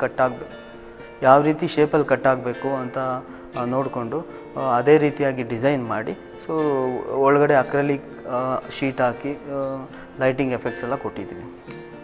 ಸೊ ನೀವು ಅಬ್ಸರ್ವ್ ಮಾಡ್ಬೋದು, ಇಲ್ಲಿ ಫ್ಲೋರಿಂಗಲ್ಲಿ ಕೂಡ ನಾವು ಕಟ್ಔಟ್ಸ್ ಕೊಟ್ಟಿದ್ದೀವಿ. ಫ್ಲೋರಿಂಗಲ್ಲಿ ಲೈಟ್ಸ್ ಬರಬೇಕು ಅಂತ ಹೇಳಿದ್ರು. ಸೊ ಅದಕ್ಕೋಸ್ಕರ ನಾವು ಡಮ್ಮಿ ಫ್ಲೋರಿಂಗ್ನ ಕ್ರಿಯೇಟ್ ಮಾಡಿದ್ದೀವಿ ವುಡ್ಡಲ್ಲಿ. ಸೊ ಅದನ್ನು ಗ್ಲಾಸ್ ಹಾಕಿ ಮುಚ್ಚಿದ್ದೀವಿ, ಒಳಗಡೆಯಿಂದ ಲೈಟ್ ಕಾನ್ಸೆಪ್ಟ್ಸ್ ಕೊಟ್ಟಿದ್ದೀವಿ. ಸೊ ಇದು ಪೇರೆಂಟ್ಸ್ ಬೆಡ್ರೂಮ್ ಅಂತ. ಅವ್ರಿಗೆ ಫ್ಯಾಮಿಲಿ ಅಂದರೆ ತುಂಬ ಕನ್ಸರ್ನು. ಸೊ ಅವ್ರ ಫ್ಯಾಮಿಲಿ ಫೋಟೋ ಬೇಕು ಅಂತ ಕೇಳಿದರು ಅವ್ರ ಬೆಡ್ರೂಮಲ್ಲಿ. ಸೊ ಅದನ್ನ ಮೈಂಡಲ್ಲಿ ಇಟ್ಕೊಂಡು ಅವ್ರಿಗೆ ಬೆಡ್ ಬ್ಯಾಕ್ ಅಂತ ಏನು ಡಿಸೈನ್ ಕಾಣಿಸ್ತಾ ಇದೆ ಇಲ್ಲಿ ನಿಮಗೆ, ಸೊ ಆ ಬೆಡ್ ಬ್ಯಾಕ್ಗೆ ಅವ್ರದ್ದು ಫ್ಯಾಮಿಲಿ ಫೋಟೋನ ಇಂಟ್ರೊಡ್ಯೂಸ್ ಮಾಡಿದ್ದೀವಿ. ಪ್ಲಸ್ ಈ ಕಾಟ್ ಆಗಿರ್ಬೋದು, ವಾರ್ಡ್ರೋಬ್ಸ್ ಆಗಿರ್ಬೋದು, ಸ್ವಲ್ಪ ಸೋಬರಾಗಿ ಇಷ್ಟ ಅವ್ರಿಗೆ, ಬಿಕಾಸ್ ರೂಮ್ ಆಲ್ರೆಡಿ ತುಂಬ ಚಿಕ್ಕದಿತ್ತು. ಸೊ ಒನ್ಸ್ ನಾವು ಡಾರ್ಕ್ ಮೆಟೀರಿಯಲ್ ಯೂಸ್ ಮಾಡಿದ್ರೆ ಏನಾಗುತ್ತೆ ಅಂತ ಹೇಳಿದ್ರೆ ರೂಮ್ ಇನ್ನೂ ಕತ್ಲು ಥರ ಕಾಣಿಸುತ್ತೆ. ಸೊ ಅದಕ್ಕೆ ಬ್ರೈಟರ್ ಮೆಟೀರಿಯಲ್ ಯೂಸ್ ಮಾಡಿದ್ದೀವಿ. ಸೊ ರಿಫ್ಲೆಕ್ಷನ್ಸ್ ಇರುತ್ತೆ, ವೈಟ್ ಅಂದಮೇಲೆ ಸ್ವಲ್ಪ ಬ್ರೈಟ್ನೆಸ್ ಇದ್ದೇ ಇರುತ್ತೆ, ಲೈಟ್ ಸ್ಪ್ರೆಡ್ ಆಗುತ್ತೆ. ಸೊ ಅದಕ್ಕೋಸ್ಕರ ಈ ರೀತಿಯಾದ ಕಾನ್ಸೆಪ್ಟ್ ಕೊಟ್ಟಿದ್ದೀವಿ. ಸೊ ಕಿಚನ್ನು ನೀವು ನೋಡ್ಬೋದು, ನಾನು ಎಲ್ಲೂ ಜಾಸ್ತಿ ವುಡ್ ಯೂಸ್ ಮಾಡಿಲ್ಲ, ವುಡನ್ ಎಫೆಕ್ಟ್ ಯೂಸ್ ಮಾಡಿಲ್ಲ, ಎಲ್ಲ ವುಡ್ಡಲ್ಲೇ ಮಾಡಿರೋದು, ಬಟ್ ಫಿನಿಶಿಂಗ್ ಡಿಫ್ರೆಂಟಾಗಿ ಕೊಟ್ಟಿದ್ದೀನಿ. So white based sober colour, light ಕಲರ್ಸೇ ಯೂಸ್ ಮಾಡಿದ್ದೀವಿ. ಸೊ ನೀವಿಲ್ಲಿ ನೋಡ್ಬೋದು ಎಲ್ಲನೂ ಒಂಥರ ಕನ್ಸೀಲ್ಡ್ ಆಗಿದೆ, ಎಲ್ಲೂ ಯಾವುದೂ ಎಕ್ಸ್ಪೋಸ್ ಆಗಿಲ್ಲ. ಸೊ ನೀಟಾಗಿ ನಮ್ಮ ಮೆಟೀರಿಯಲ್ನೆಲ್ಲ ಒಳಗಡೆ ಅರೇಂಜ್ ಮಾಡಿಕೊಂಡು ಸೊ ನೀಟಾಗಿ ಮೇಂಟೈನ್ ಮಾಡ್ಬೋದು. ಸಿನ್ಸ್ ನಾವು ಇದನ್ನು ಗ್ಲಾಸಿ ಫಿನಿಶ್ ಕೊಟ್ಟಿರೋದ್ರಿಂದ ಕ್ಲೀನಿಂಗೂ ತುಂಬ ಯೂಸ್ ಆಗುತ್ತೆ. ಸೊ ಇದು ಲಿವಿಂಗ್ ರೂಮ್ನ ಇನ್ನೊಂದು ಪೋರ್ಷನ್ ಇದು ಆ್ಯಕ್ಚುಲಿ. ಸೊ ಒಂದು ವಾಲ್ ಹೈಲೈಟ್ ಮಾಡಿದ್ಮೇಲೆ ಇನ್ನೊಂದು ವಾಲ್ ಡಲ್ಲಾಗಿ ಕಾಣಿಸುತ್ತೆ. ಅದಕ್ಕೆ ಅಂತ ನಾವು ಇನ್ನೊಂದು ವಾಲ್ನೂ ತುಂಬ ಹೆವಿ ಮಾಡೋಕ್ಕಾಗಲ್ಲ. ಸ್ವಲ್ಪ ಅದು ಡಿಸೈನ್ ಮರ್ಜ್ ಆಗಬೇಕು ಅಂದರೆ ಅಲ್ಲೇನೋ ಒಂದು ಇಂಟ್ರೊಡ್ಯೂಸ್ ಮಾಡಬೇಕು. ಸೊ ನಾವಿಲ್ಲಿ ನೀವು ನೋಡಿರೋ ಪ್ರಕಾರ ಅಲ್ಲಿ ನಾವು ವಾಲ್ ಸ್ಟಿಕ್ಕರ್ಸ್ನ ಯೂಸ್ ಮಾಡಿದ್ದೀವಿ. ಸೊ ಆ ಟ್ರೀ ಆ್ಯಂಡ್ ಅದು ಪಕ್ಷಿಗಳನ್ನೆಲ್ಲ ಸೊ ವಾಲ್ ಸ್ಟಿಕ್ಕರ್ಸ್ನ ಡಿಸೈನ್ ಮಾಡಿ ಅದ್ರ ಮೇಲೆ ಪೇಸ್ಟ್ ಮಾಡಿದ್ದೀವಿ. ಸೊ ಇನ್ನೊಂದು ಸ್ಟೇರ್ ಕೇಸ್ ಕೆಳಗಡೆ ತುಂಬ ಸ್ಪೇಸ್ ವೇಸ್ಟ್ ಆಗ್ತಾಯಿತ್ತು. ಸೊ ನೋಡೋಕ್ಕೂ ಚೆನ್ನಾಗಿ ಕಾಣಿಸ್ಲಿ ಅಂದ್ಬಿಟ್ಟು ಸ್ವಲ್ಪ ವಾಲ್ಗೆ ಟ್ರೀಟ್ಮೆಂಟ್ ಕೊಟ್ಟು ಅಲ್ಲಿ ಡ್ರೈ ಲ್ಯಾಂಡ್ಸ್ಕೇಪಿಂಗ್ ಮಾಡಿದ್ದೀನಿ. ಸೊ ಇದು ಒಂದು ಮನೆ ಇಂಟೀರಿಯರ್ಸ್ನ ನಾನು ನಿಮ್ಗೆ ತೋರಿಸಿದ್ದೀನಿ. ಸಪೋಸ್ ಒಂದು ಬೆಡ್ರೂಮ್ಗೆ ಯಾವ ರೀತಿ ಕಾನ್ಸೆಪ್ಟ್ ಕ್ರಿಯೇಟ್ ಮಾಡ್ಬೋದು ಅಂತ ನೀವು ಅಂದ್ಕೊಂಡಿದ್ರೆ ಸೊ ಅದನ್ನು ತೋರಿಸ್ತೀನಿ. ಯಾವ ರೀತಿ ನಾನು ಕ್ರಿಯೇಟ್ ಮಾಡಿದ್ದೀನಿ ಒಂದು ಬೆಡ್ರೂಮ್ನ, ಬೆಡ್ರೂಮ್ಸ್ನ ಯಾವ ರೀತಿ ಬೇರೆ ಬೇರೆ ಡಿಫ್ರೆಂಟಾಗಿ ಕ್ರಿಯೇಟ್ ಮಾಡಿದ್ದೀನಿ ಅಂತ ನೋಡೋಣ. ಸೊ ಇಲ್ಲಿ ನೀವು ನೋಡ್ಬೋದು, ಸೊ ಬೆಡ್ ಬ್ಯಾಕ್ ಹಿಂದೆ ವಿಂಡೋ ಬಂದಿದೆ.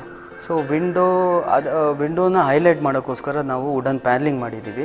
ಅದ್ರ ಹಿಂದೆಗಡೆ ವಾಲ್ಪೇಪರ್ ಯೂಸ್ ಮಾಡಿದ್ದೀವಿ, ಫಾಲ್ ಸೀಲಿಂಗ್ ಮಾಡಿ ಸ್ಪಾಟ್ಲೈಟ್ಸ್ ಎಲ್ಲ ಎಫೆಕ್ಟ್ ಕೊಟ್ಟಿದ್ದೀವಿ. ಸೊ ನೋಡೋಕ್ಕೆ ವೆರಿ ಸಿಂಪಲ್ ಆ್ಯಂಡ್ ಸ್ಲೀಕ್ ಆಗಿ ಕಾಣಿಸ್ತು. ಸೊ ಈ ಬೆಡ್ರೂಮು ಸಹಿತ ಹಿಂದೆಗಡೆ ವಾಲ್ಪೇಪರ್ ಹಾಕಿದ್ದೀವಿ, ಬೆಡ್ ಬ್ಯಾಕ್ ಇದೆ, ಪಕ್ಕದಲ್ಲಿ ಡ್ರೆಸ್ಸಿಂಗ್ ಯೂನಿಟ್ ಇದೆ. ಸೊ ಕಾಟ್ಗೆ ಲೈಟಿಂಗ್ ಎಫೆಕ್ಟ್ಸ್ ಕೊಟ್ಟಿದ್ದೀವಿ. ಸೊ ಅವ್ರಿಗೆ ಇಂಡೈರೆಕ್ಟ್ ಲೈಟ್ಸ್ ಇದು. ಸೊ ಯೂಶ್ವಲಿ ಏನಾಗುತ್ತೆ ಅಂದರೆ ಈವ್ನಿಂಗ್ ಟೈಮಲ್ಲೆಲ್ಲ ಅವ್ರಿಗೆ ಬ್ರೈಟ್ ಲೈಟ್ಸ್ ಇಷ್ಟ ಆಗೋಲ್ಲ. ಸೊ ಲೈಟ್ಸ್ ಬೇಕು, ಬಟ್ ಇಂಡೈರೆಕ್ಟ್ ಲೈಟ್ಸ್ ಬೇಕು, ಕಣ್ಣಿಗೆ ಹರ್ಟ್ ಆಗಬಾರ್ದು. ಸೊ ಆ ರೀತಿಯಾದ ಲೈಟಿಂಗ್ಸ್ ಎಫೆಕ್ಟ್ ಕೊಟ್ಟಿದ್ದೀವಿ. ಸೊ ಇದು ಇನ್ನೊಂದು ಬೆಡ್ರೂಮ್ ನೀವು ನೋಡ್ಬೋದು. ಒಂದು ಬೆಡ್ರೂಮ್ಗಿಂತ ಇನ್ನೊಂದು ಬೆಡ್ರೂಮು ವೆರೈಟಿಯಾಗಿ ಕಾಣಿಸ್ತಾ ಇರುತ್ತೆ. ಬಿಕಾಸ್ ನಾವು ಒಂದು ಕಾನ್ಸೆಪ್ಟನ್ನ ಮತ್ತೆ ಯೂಸ್ ಮಾಡೋಕ್ಕೆ ಇಷ್ಟಪಡಲ್ಲ, ಯಾವುದೋ ಒಂದು ಹೊಸ ರೀತಿಯಲ್ಲಿ ತೋರಿಸ್ಬೇಕು ಅಂತಲೇ ನಮ್ಮ ಉದ್ದೇಶ. ಸೊ ಇಲ್ಲಿ ಏನು ಮಾಡಿದ್ದೀವಿ ಅಂದರೆ ಬೆಡ್ ಬ್ಯಾಕ್ಗೆ ಲೇಸರ್ ಕಟ್ಟಿಂಗ್ ಮಾಡಿಸಿದ್ದೀವಿ. ಸೊ ಇದನ್ನು ಲೇಸರ್ ಕಟ್ಟಿಂಗ್ ಮಾಡಿ ಆ ಫ್ಲೋರಲ್ನ ಬೆಡ್ ಬ್ಯಾಕ್ಗೆ ಪೇಸ್ಟ್ ಮಾಡಿದ್ದೀವಿ. ಸೊ ಅದಕ್ಕೆ ಆ 3D ಎಫೆಕ್ಟ್ ನಿಮಗೆ ಕಾಣಿಸ್ತಾ ಇದೆ ಇದರಲ್ಲಿ. ಈ ಬೆಡ್ರೂಮ್ ವಿಡ್ತ್ ತುಂಬ ದೊಡ್ಡದಿತ್ತು. ಸೊ ಆ ವಿಡ್ತನ್ನ ನಾವು ಮ್ಯಾಚ್ ಮಾಡೋಕ್ಕೋಸ್ಕರ ಬೆಡ್ ಬ್ಯಾಕ್ಗೆ ವುಡನ್ ಪ್ಯಾನಲಿಂಗ್ ಮಾಡಿದ್ದೀವಿ. ವುಡನ್ ಪ್ಯಾನಲಿಂಗ್ ಮಾಡಿ ಡಮ್ಮಿ ಪಿಲ್ಲರ್ಸ್ನ ಆ್ಯಡ್ ಮಾಡಿದ್ದೀವಿ. ಸೊ ಆಲ್ರೆಡಿ ಪಿಲ್ಲರ್ ಇತ್ತು ಅಲ್ಲಿ. ಸೊ ಅದು ಒಂದೇ ಒಂದು ಒಂಟಿ ಪಿಲ್ಲರ್ ಕಾಣಿಸ್ತಾ ಇತ್ತು, ಅದನ್ನು ಮರ್ಜ್ ಮಾಡೋಕ್ಕೋಸ್ಕರ ಇನ್ನೂ 2-3 ಡಮ್ಮಿ ಪಿಲ್ಲರ್ಸ್ನ ಯೂಸ್ ಮಾಡಿ ಬೆಡ್ ಬ್ಯಾಕ್ಗೆ ಇಲ್ಲಿ ಸ್ಪೆಷಾಲಿಟಿ ಏನು ಅಂದರೆ ನಾನು ಯಾವುದಾದ್ರೂ ಅವ್ರದ್ದು ಪರ್ಸ್ನಲೈಸ್ಡ್ ಫೋಟೋ ಹಾಕೊಬೋದು. ಸೊ ನಾನು ಈ ಪ್ರಾಜೆಕ್ಟ್ಗೆ ಅವ್ರದ್ದು ಕ್ಲೈಂಟ್ದು ಫೋಟೋನ ಪ್ರಿಂಟ್ ಮಾಡಿ ಹಾಕ್ಸಿದ್ದೀನಿ ಬೆಡ್ ಬೇಕು. ಈ ಬೆಡ್ರೂಮಲ್ಲಿ ಕ್ಲೈಂಟ್ ರಿಕ್ವೈರ್ಮೆಂಟು ಅವ್ರಿಗೆ ಸರ್ಕಲ್ ಅಂದರೆ ಇಷ್ಟ ಅವ್ರಿಗೆ, ಐ ಮೀನ್ ಸ್ಟ್ರೈಟ್ ಲೈನ್ಸ್ ಇಷ್ಟ ಆಗಿಲ್ಲ. ಸೊ ಸರ್ಕಲಲ್ಲಿ ಏನು ಸಿಂಪಲಾಗಿ ಸ್ಲೀಕಾಗಿ ಕ್ರಿಯೇಟ್ ಮಾಡ್ಬೋದು ಅನ್ನೋದಕ್ಕೆ ಇದೊಂದು ಒಳ್ಳೆಯ ಉದಾಹರಣೆ. ಸೊ ಈ ಸರ್ಕಲ್ನ ಕ್ರಿಯೇಟ್ ಮಾಡೋಕ್ಕೋಸ್ಕರ ನಾವು ಫುಲ್ ಎಂಟೈರ್ ವಾಲ್ನ ವುಡನ್ ಪ್ಯಾನ್ಲಿಂಗ್ ಮಾಡಿದ್ದೀವಿ. ಸೊ ನೀವು ನೋಡ್ತಾ ಇರೋ ಪ್ರಕಾರ ಇದು ವಾಲ್ಪೇಪರ್ ಫಿನಿಶು, ಯೆಲ್ಲೋ ಕಲರ್ ಏನು ಕಾಣಿಸ್ತಾ ಇದೆ ಅದು ಟೆಕ್ಸ್ಚರ್ ಪೇಂಟು. ಸೊ ಅಲ್ಲಿ ನಾವು ಲೈಟಿಂಗ್ ಎಫೆಕ್ಟ್ ಕೊಟ್ಟಿದ್ದೀವಿ. ನೈಟ್ ಟೈಮಲ್ಲಿ ಆ ಲೈಟ್ಸ್ ಆನ್ ಆದರೆ ಆ ಟೆಕ್ಸ್ಚರ್ ಪೇಂಟ್ಸು ಗ್ಲಿಟರ್ ಆಗುತ್ತೆ, ಬರೀ ಆ ಶೇಪ್ ಮಾತ್ರ ಕಾಣಿಸುತ್ತೆ ನೈಟ್ ಟೈಮಲ್ಲಿ. ಸೊ ತುಂಬ ಚೆನ್ನಾಗಿ ಕಾಣಿಸುತ್ತೆ ಪ್ರಾಕ್ಟಿಕಲಾಗಿ ನೋಡಿದ್ರೆ. ಸೊ ಇಲ್ಲಿ ಈ ಬೆಡ್ರೂಮಲ್ಲಿ ನೀವು ನೋಡ್ಬೋದು ಕಾಟು, ಸ್ಟಡಿ ಟೇಬಲ್ಲು, ವಾರ್ಡ್ರೋಬ್ಸು ಎಲ್ಲ ಎಷ್ಟು ನೀಟಾಗಿ ಅಲೈನ್ಮೆಂಟ್ ಆಗಿದೆ ಅಂತ. ಸೊ ನಮಗೆ ರಿಕ್ವೈರ್ಮೆಂಟ್ಸ್ ಹೇಳಿದ್ರೆ ಸಾಕು, ಸೊ ರಿಕ್ವೈರ್ಮೆಂಟ್ಸ್ ತಕ್ಕನಾಗಿ ನೀಟಾಗಿ ಅಲೈನ್ಮೆಂಟ್ ಮಾಡಿ ಯಾವುದಕ್ಕೂ ತೊಂದರೆ ಆಗದೇ ಇರೋ ರೀತಿಯಲ್ಲಿ ನಾವು ಡಿಸೈನ್ನ ಕೊಡ್ತೀವಿ. ಸೊ ಈ ಬೆಡ್ರೂಮ್ನ ನೋಡ್ಬೋದು, ವಾರ್ಡ್ರೋಬ್ಸ್ನ ಅಬ್ಸರ್ವ್ ಮಾಡ್ಬೋದು. ಸೊ ಇದು ಯೂಶ್ವಲಾಗಿ ಇದು ಯಾವುದೂ ರೆಡಿಮೇಡ್ ಸಿಗೋಲ್ಲ, ಇದು ನಾವು ಕಸ್ಟಮೈಸ್ಡ್ ಮಾಡಿ. ಸೊ ಈ ಬೆಡ್ರೂಮ್ಗೆ ಇದೇ ರೀತಿಯಾದ ಫ್ಲೋರಲ್ ಪ್ಯಾಟರ್ನ್ ಬೇಕು ಅಂತ ನಾವು ಕಂಪ್ಯೂಟರಲ್ಲಿ ಡಿಸೈನ್ ಮಾಡಿ ಅದನ್ನೇ ಪ್ರಿಂಟ್ ಮಾಡಿಸಿ ಸೊ ವಾರ್ಡ್ರೋಬ್ನ ಕ್ರಿಯೇಟ್ ಮಾಡಿದ್ದೀವಿ. ಸೊ ಈ ಬೆಡ್ರೂಮು ನಾನು ಲೇಸರ್ ಕಟಿಂಗ್ ಅಂತ ಆವಾಗಲೇ ಹೇಳ್ತಾ ಇದ್ದೆ. ಲೇಸರ್ ಕಟಿಂಗು ಸುಮಾರು ಪ್ರಾಜೆಕ್ಟಲ್ಲಿ ಯೂಸ್ ಮಾಡಿದ್ದೀನಿ. ಸೊ ಆ ಲೇಸರ್ ಕಾನ್ಸೆಪ್ಟು ಈ ಕ್ಲೈಂಟಿಗೆ ತುಂಬ ಇಷ್ಟ ಆಗಿ ಬೇರೆ ರೀತಿಯಾಗಿ ತೋರಿಸಿ ಅಂತ ಹೇಳಿದ್ರು. ಸೊ ಅದಕ್ಕೋಸ್ಕರ ಅವ್ರಿಗೆ ಈ ರೀತಿಯಾದ ಕಾನ್ಸೆಪ್ಟನ್ನ ನಾನು ಕೊಟ್ಟಿದ್ದೀನಿ. ಈ ಬೆಡ್ರೂಮ್ನ ಒಂದು ವಿಲ್ಲಾಗೆ ನಾನು ಡಿಸೈನ್ ಮಾಡಿದ್ದೀನಿ. ಸೊ ಅವ್ರಿಗೆ ಲಕ್ಸುರಿ ತುಂಬ ಇಂಪಾರ್ಟೆಂಟ್ ಆಗಿತ್ತು. ಸೊ ಅವ್ರಿಗೆ ಯೂಶ್ವಲಾಗಿ ಕಾಟ್ಸ್ ಎಲ್ಲ ರೆಕ್ಟ್ಯಾಂಗಲ್ ಶೇಪ್ ಇರುತ್ತೆ. ಸೊ ಅವ್ರಿಗೆ ರೌಂಡ್ ಕಾಟ್ ಬೇಕು ಅಂತ ಹೇಳಿದ್ರು. ಸೊ ರೌಂಡ್ ಕಾಟ್ಗೋಸ್ಕರ ಈ ಕಾನ್ಸೆಪ್ಟನ್ನ ತಂದಿದ್ದೀವಿ. ಸೊ ರೌಂಡ್ ಕಾಟ್ ಮಾಡಿರೋದ್ರಿಂದ ಆಬ್ವಿಯಸ್ಲಿ ಸೀಲಿಂಗ್ ಕೂಡ ರೌಂಡ್ ಇರಬೇಕು ಅಂತ. ಸೊ ಸೀಲಿಂಗ್ನು ರೌಂಡಲ್ಲಿ ಇದು ಮಾಡಿ ಟ್ರೀಟ್ಮೆಂಟ್ ಮಾಡಿ. ಸೊ ಈವನ್ ಬೆಡ್ ಬ್ಯಾಗು ಕೂಡ ಕರ್ವ್ ಆಗಿದೆ. ಸೊ ಇಲ್ಲಿ ಫೋಟೋಲ್ಲಿ ನೀಟಾಗಿ ಕಾಣಿಸಲ್ಲ, ಬಟ್ ಡೈರೆಕ್ಟಾಗಿ ನೋಡಿದ್ರೆ ಆ ಕರ್ವ್ನ ನೀವು ಕಾಣ್ಬೋದು. ಸೊ ಈ ಬೆಡ್ರೂಮ್ನ ನೀವು ಅಬ್ಸರ್ವ್ ಮಾಡ್ಬೋದು. ಬೆಡ್ ಬ್ಯಾಕ್ ಹಿಂದೆ ವಿಂಡೋ ಇದೆ. ಸೊ ಇದು ಲೋ ಹೈಟ್ ಕಾಟ್ ಅಂತ 1 ಫೀಟ್ ಒಳಗಡೆ ಮಾಡಿದ್ದೀವಿ. ಇದು 1 ಫೀಟಲ್ಲಿ ಫುಲ್ ಎಂಟೈರ್ ಕಾಟು ಇದಾಗುತ್ತೆ. ಏನಕ್ಕಂದರೆ 1 ಫೀಟ್ ಆದಮೇಲೆ ಅವ್ರದ್ದು ವಿಂಡೋ ಸ್ಟಾರ್ಟ್ ಆಗಿದೆ. ಸೊ ಅದಕ್ಕೋಸ್ಕರ 1 ಫೀಟಲ್ಲೇ ಕಾಟ್ನ ಕಂಪ್ಲೀಟ್ ಮಾಡಿದ್ದೀವಿ. ಈವನ್ ವಾರ್ಡ್ರೋಬ್ ನೀವು ನೋಡ್ಬೋದು. ವಾರ್ಡ್ರೋಬ್ಗೆ ರೆಗ್ಯುಲರ್ ಡೋರ್ಸ್ ಥರ ಕಾಣ್ತಾ ಇಲ್ಲ. ಸೊ ಇನ್ ಬಿಟ್ವೀನ್ ನಿಶಸ್ನ ಕ್ರಿಯೇಟ್ ಮಾಡಿದ್ದೀವಿ. ಏನಕ್ಕಂದರೆ ಅದು ಸ್ವಲ್ಪ ಯೂನಿಫಾರ್ಮಿಟಿ ಬ್ರೇಕ್ ಮಾಡೋಣ ಅಂತ. ಸೊ ಆ ಓಪನ್ ಶೆಲ್ಫ್ಸಲ್ಲಿ ನೀವು ಏನಾದ್ರು ಆರ್ಟಿಕ್ರಾಫ್ಟ್ ಇಡ್ಬೋದು, ಏನೋ ಶೋ ಐಟಮ್ಸ್ ಇಡ್ಬೋದು. ಸೊ ಸೆಂಟ್ರಲ್ಲಿ ಪ್ಯಾನಲ್ ನೀವು ನೋಡಿದ್ರೆ 3D ಬೋರ್ಡ್ ಹಾಕಿ ಹೈಲೈಟ್ ಮಾಡಿದ್ದೀವಿ. ಸೊ ಈ ಬೆಡ್ರೂಮ್ನ ನೋಡ್ಬೋದು. ಇದು ಎಲ್ ಶೇಪಲ್ಲಿದೆ ಬೆಡ್ರೂಮ್, ರೆಕ್ಟ್ಯಾಂಗಲ್ ಇಲ್ಲ, ಸ್ಕ್ವೇರ್ ಇಲ್ಲ, ಇದು ಎಲ್ ಶೇಪಲ್ಲಿದೆ. ಸೊ ಆ ಎಲ್ ಶೇಪ್ನೇ ಅಡ್ವಾಂಟೇಜ್ ಆಗಿ ಇಟ್ಕೊಂಡು ನಮ್ಮ ಟೀಮ್ನ ಈ ಥೀಮ್ನ ನಾವು ಎಲ್ ಶೇಪ್ ಥೀಮಾಗಿ ತೊಗೊಂಡು ಸೊ ಕ್ರಿಯೇಟ್ ಮಾಡಿದ್ದೀವಿ. ಸೊ ಬೆಡ್ರೂಮ್ ಒಳಗಡೆ ವಾಕ್-ಇನ್ ವಾರ್ಡ್ರೋಬ್ಸ್ ಯಾವ ರೀತಿ ಕಾಣಿಸುತ್ತೆ ಅಂತ ನೀವು ಇಲ್ಲಿ ನೋಡ್ಬೋದು. ಸೊ ವಾಕ್-ಇನ್ ವಾರ್ಡ್ರೋಬ್ ಉದ್ದೇಶ ಏನು ಅಂತ ಹೇಳಿದ್ರೆ ನಾವು ಮೇಕಪ್ ಮಾಡ್ಕೊಳ್ಳೋಕ್ಕೆ, ಡ್ರೆಸ್ಸಿಂಗ್ ಇದಕ್ಕೆಲ್ಲ ಸ್ವಲ್ಪ ಕಂಫರ್ಟಬಲ್ ಇರಲಿ ಅಂತ. ಸೊ ಇಲ್ಲಿ ಓಪನ್ ವಾಕ್-ಇನ್ ವಾರ್ಡ್ರೋಬಲ್ಲಿ ಏನಾಗುತ್ತೆ ಅಂತ ಹೇಳಿದ್ರೆ ನಾವೆಲ್ಲ ಐಟಮ್ನು ಸೊ ಒಂದೇ ರೀತಿಯಾಗಿ ಒಂದೇ ಸರಿ ನೋಡಿ ಯಾವ್ದು ಬೇಕೋ ಅದು ಸೆಲೆಕ್ಷನ್ ಮಾಡ್ಕೊಂಡು ನೀಟಾಗಿ ಮೇಕಪ್ ಮಾಡ್ಕೊಂಡು ಹೊರಗಡೆ ಬರ್ಬೋದು. ಸೊ ಇದು ಅದರ ಉದ್ದೇಶ. ಇದೊಂದು ವಿಲ್ಲಾ ಡಿಸೈನ್ ಕಾನ್ಸೆಪ್ಟನ್ನ ಕ್ರಿಯೇಟ್ ಮಾಡಿದ್ದೀವಿ ಇಲ್ಲೇ ದೇವನಹಳ್ಳಿ ಹತ್ತಿರದಲ್ಲೇ. ಇದು ಲಿವಿಂಗ್ ರೂಮು. ಇದು ಇನ್ನೊಂದು ಪಾರ್ಟ್ ಆಫ್ ಲಿವಿಂಗ್ ರೂಮ್. ಇದು master bedroom. So master bedroom bed bag ನೀವು ಅಬ್ಸರ್ವ್ ಮಾಡಿದ್ರೆ ಇಲ್ಲಿ ಲೈಟಿಂಗ್ ಎಫೆಕ್ಟ್ ಕಾಣಿಸ್ತಾ ಇದೆ, ಫ್ಲೋರಲ್ ಪ್ಯಾಟ್ರನ್ನು. ಸೊ ಇದು ಬಂದು ಕೊರಿಯನ್ ಮೆಟೀರಿಯಲಲ್ಲಿ ಸೊ ಲೇಸರ್ ಎನ್ಗ್ರೇವಿಂಗ್ ಮಾಡಿ ಹಿಂದೆಗಡೆ ಲೈಟಿಂಗ್ ಎಫೆಕ್ಟ್ ಕೊಟ್ಟು ಕ್ರಿಯೇಟ್ ಮಾಡಿದ್ದೀವಿ. ಇದು ಡೈನಿಂಗ್ ಟೇಬಲ್, ಡೈನಿಂಗ್ ಏರಿಯಾ. ಇದೊಂದು ಸಿಂಪಲ್ ಗೆಸ್ಟ್ ಬೆಡ್ರೂಮ್ ಕ್ರಿಯೇಟ್ ಮಾಡಿದ್ದೀವಿ. ಇಲ್ಲಿ ನೀವು ಅಬ್ಸರ್ವ್ ಮಾಡಿದ್ರೆ ಈವನ್ ಡೋರ್ ಕೂಡ ನಾವು ಟ್ರೀಟ್ ಮಾಡಿದ್ದೀವಿ. ಡೋರ್ಗೂ ಫ್ಲೋರಲ್ ಪ್ಯಾಟರ್ನ್ ಕೊಟ್ಟಿದ್ದೀವಿ, ಒಂದಕ್ಕೊಂದು ಮ್ಯಾಚ್ ಆಗಲಿ ಅಂತ. ಸೊ ಎಲ್ಲನೂ ಟ್ರೀಟ್ ಮಾಡಿದ್ದೀವಿ. ಇದು ಒಂದು ಕಿಡ್ಸ್ ಬೆಡ್ರೂಮ್ ಕಾನ್ಸೆಪ್ಟ್ ಕ್ರಿಯೇಟ್ ಮಾಡಿದ್ದೀವಿ. ಸೊ ಈ ಬೆಡ್ರೂಮು ತುಂಬ ದೊಡ್ಡದು ಆ್ಯಕ್ಚುಲಿ, 25 ಫೀಟ್ಗೆ 35 ಫೀಟ್ ಇದೆ. ತುಂಬ ದೊಡ್ಡ ಬೆಡ್ರೂಮ್ನ ಅಡ್ವಾಂಟೇಜಾಗಿ ತೊಗೊಂಡು ಸೊ ಇದೇ ಸ್ವಲ್ಪ ಪ್ಲೇ ಏರಿಯಾ ಥರ ಆಗಬೇಕು ಅವ್ರಿಗೆ, ಮಗುಗೆ, ಪ್ಲಸ್ ಕಂಫರ್ಟಬಲು ಇರಬೇಕು ಅಂತ ಒಳಗಡೆ ಆರ್ಟಿಫಿಷಿಯಲ್ ಲಾನ್ ಕ್ರಿಯೇಟ್ ಮಾಡಿದ್ದೀವಿ. ಸೊ ಸ್ಟಡಿ ಟೇಬಲ್ಸ್ ಕ್ರಿಯೇಟ್ ಮಾಡಿದ್ದೀವಿ, ಕಾಟ್ ಇದೆ. ಸೊ ಓವರಾಲ್ ಇದು ಒಂದು ಎಂಟರ್ಟೈನ್ಮೆಂಟ್ ಏರಿಯಾನೂ ಆಗಬೇಕು ಅವ್ರಿಗೆ. ಸೊ ಆ ರೀತಿಯಾಗಿ ಕ್ರಿಯೇಟ್ ಮಾಡಿದ್ದೀವಿ. ಇದು other portion of that same kids bedroom ಅನ್ಬೋದು. ಇಲ್ಲಿ ನೀವು ಮರದ ಶೇಪಲ್ಲಿ ಏನು ಕಾಣ್ತಾ ಇದ್ದೋ ಅದು ಬುಕ್ ಶೆಲ್ಫ್ ಆ್ಯಕ್ಚುಲಿ. ಸೊ ಎಲ್ಲ ಎಲಿಮೆಂಟ್ಸ್ನು ಸೊ ಕಿಡ್ಡಿಶ್ ಆಗಿ ಅವ್ರವ್ರ ಸ್ಟೈಲ್ ತಕ್ಕನಾಗೆ ಕ್ರಿಯೇಟ್ ಮಾಡಿದ್ದೀವಿ. ಇದು ಇನ್ನೊಂದು ಮಕ್ಕಳು ಬೆಡ್ರೂಮು. ಸೊ ಇದರಲ್ಲಿ ಅಬ್ಸರ್ವ್ ಮಾಡ್ಬೋದು ಹಿಂದೆಗಡೆ ನಿಶಸ್ನ. ಸೊ ಈ ನಿಶಸ್ನ ನಾವು ಕ್ರಿಯೇಟ್ ಮಾಡಿದ್ದೀವಿ ವುಡನ್ ಪ್ಯಾನ್ಲಿಂಗಲ್ಲಿ. So so wooden panelling create ಮಾಡಿ ಕಲರ್ಫುಲ್ ಟೆಕ್ಸ್ಚರ್ ಪೇಂಟ್ನ ಇಂಟ್ರೊಡ್ಯೂಸ್ ಮಾಡಿದ್ದೀವಿ. ಸೊ ದಟ್ ಅವ್ರಿಗೆ ಮಗುಗೆ ಇಷ್ಟ ಆಗುವಂಥ ಎಲಿಮೆಂಟ್ಸ್ನೆಲ್ಲ ಅಲ್ಲಿ ಡಿಸ್ಪ್ಲೇ ಮಾಡಿ ಅದಕ್ಕೆ ಸ್ಪಾಟ್ಲೈಟ್ಸ್ ಹಾಕಿ ಹೈಲೈಟ್ ಮಾಡ್ಬೋದು. ಕಾಟ್ ಕೂಡ ಅಬ್ಸರ್ವ್ ಮಾಡ್ಬೋದು, ರೌಂಡ್ ಕಾಟ್ ಕೊಟ್ಟಿದ್ದೀವಿ. ಸೊ ಫ್ಲೋರಿಂಗು ಅಬ್ಸರ್ವ್ ಮಾಡಿದ್ರೆ ಇಲ್ಲಿ ಲೆವೆಲ್ ಡಿಫ್ರೆನ್ಸ್ ಕೊಟ್ಟಿದ್ದೀವಿ. ಎಸ್ ಶೇಪಲ್ಲಿ ಆ ಫ್ಲೋರಿಂಗ್ನ ತೊಗೊಂಡು ಲೆವೆಲ್ ಡಿಫ್ರೆನ್ಸ್ ಕೊಟ್ಟು ಟ್ರೀಟ್ ಮಾಡಿದ್ದೀವಿ. ಸೊ ನೆಕ್ಸ್ಟು ಅದೇ ಬೆಡ್ರೂಮಲ್ಲಿ ನೀವು ಸ್ಟಡಿ ಏರಿಯಾಗೆ ಬಂದರೆ ನೀವು ನೋಡ್ಬೋದು ಇಲ್ಲಿ ಇಂಟ್ರೆಸ್ಟಿಂಗ್ ಪಾರ್ಟ್ ಏನು ಅಂತ ಹೇಳಿದ್ರೆ ಆರ್ಟಿಫಿಷಿಯಲ್ ಟ್ರೀನ ಕ್ರಿಯೇಟ್ ಮಾಡಿದ್ದೀವಿ. ಸೊ ಆ ಮಗುಗೆ ಫೀಲ್ ಆಗಬೇಕು, ಎಲ್ಲೋ ಹೊರಗಡೆ ಕೂತ್ಕೊಂಡು ಪಾರ್ಕಲ್ಲಿ ಕೂತ್ಕೊಂಡು ಓದ್ತಾ ಇದ್ದೀವಿ ಅನ್ನೋ ಫೀಲ್ ಬರಬೇಕು. ಸೊ ಅದಕ್ಕೋಸ್ಕರ ಈ ಥರ ಎಫೆಕ್ಟ್ ಕ್ರಿಯೇಟ್ ಮಾಡಿದ್ದೀವಿ. ಸೊ ಇದು ಕಿಚನ್.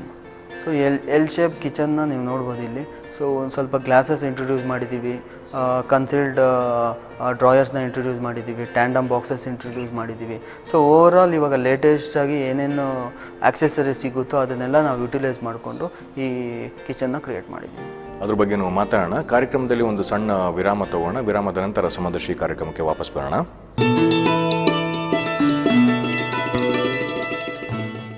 ಸಮದರ್ಶಿ ಕಾರ್ಯಕ್ರಮಕ್ಕೆ ಮತ್ತೊಮ್ಮೆ ಸ್ವಾಗತ. ಇವಾಗ ನಾವು ಸಾಮಾನ್ಯವಾಗಿ ನಾವು ತಿಳ್ಕೊಳ್ಳೋದು ಅಂತ ಹೇಳಿದ್ರೆ, ಇವಾಗ ಇಂಟೀರಿಯರ್ ಡೆಕೋರೇಟರ್ ಅಂತ ಹೇಳುವಂಥ ಒಂದು ವಿಚಾರಕ್ಕೆ ಬಂದಾಗ ಅವರು ಬಹಳಷ್ಟು ಎಕ್ಸ್ಪೆನ್ಸಿವ್ ಅಂತ ಹೇಳುವಂಥ ಒಂದು ನಂಬಿಕೆ ಇದೆ. ಆ್ಯಕ್ಚುಲಾಗಿ ಒಂದು ಮನೆ ಕಟ್ಟಬೇಕಿದ್ದಾಗಲೇ ಅದು ಎಷ್ಟು ಅಂತ ಹೇಳಿ ಒಂದು ಪ್ಲ್ಯಾನ್ ಮಾಡ್ಕೊಂಡಿರ್ತಾರೆ, ಅದಕ್ಕಿಂತ ಜಾಸ್ತಿನೇ ಆಗುವಂಥ ಒಂದು ಸಾಮಾನ್ಯವಾಗಿ ಪ್ರತಿಯೊಬ್ಬರ ಎಕ್ಸ್ಪೀರಿಯನ್ಸು.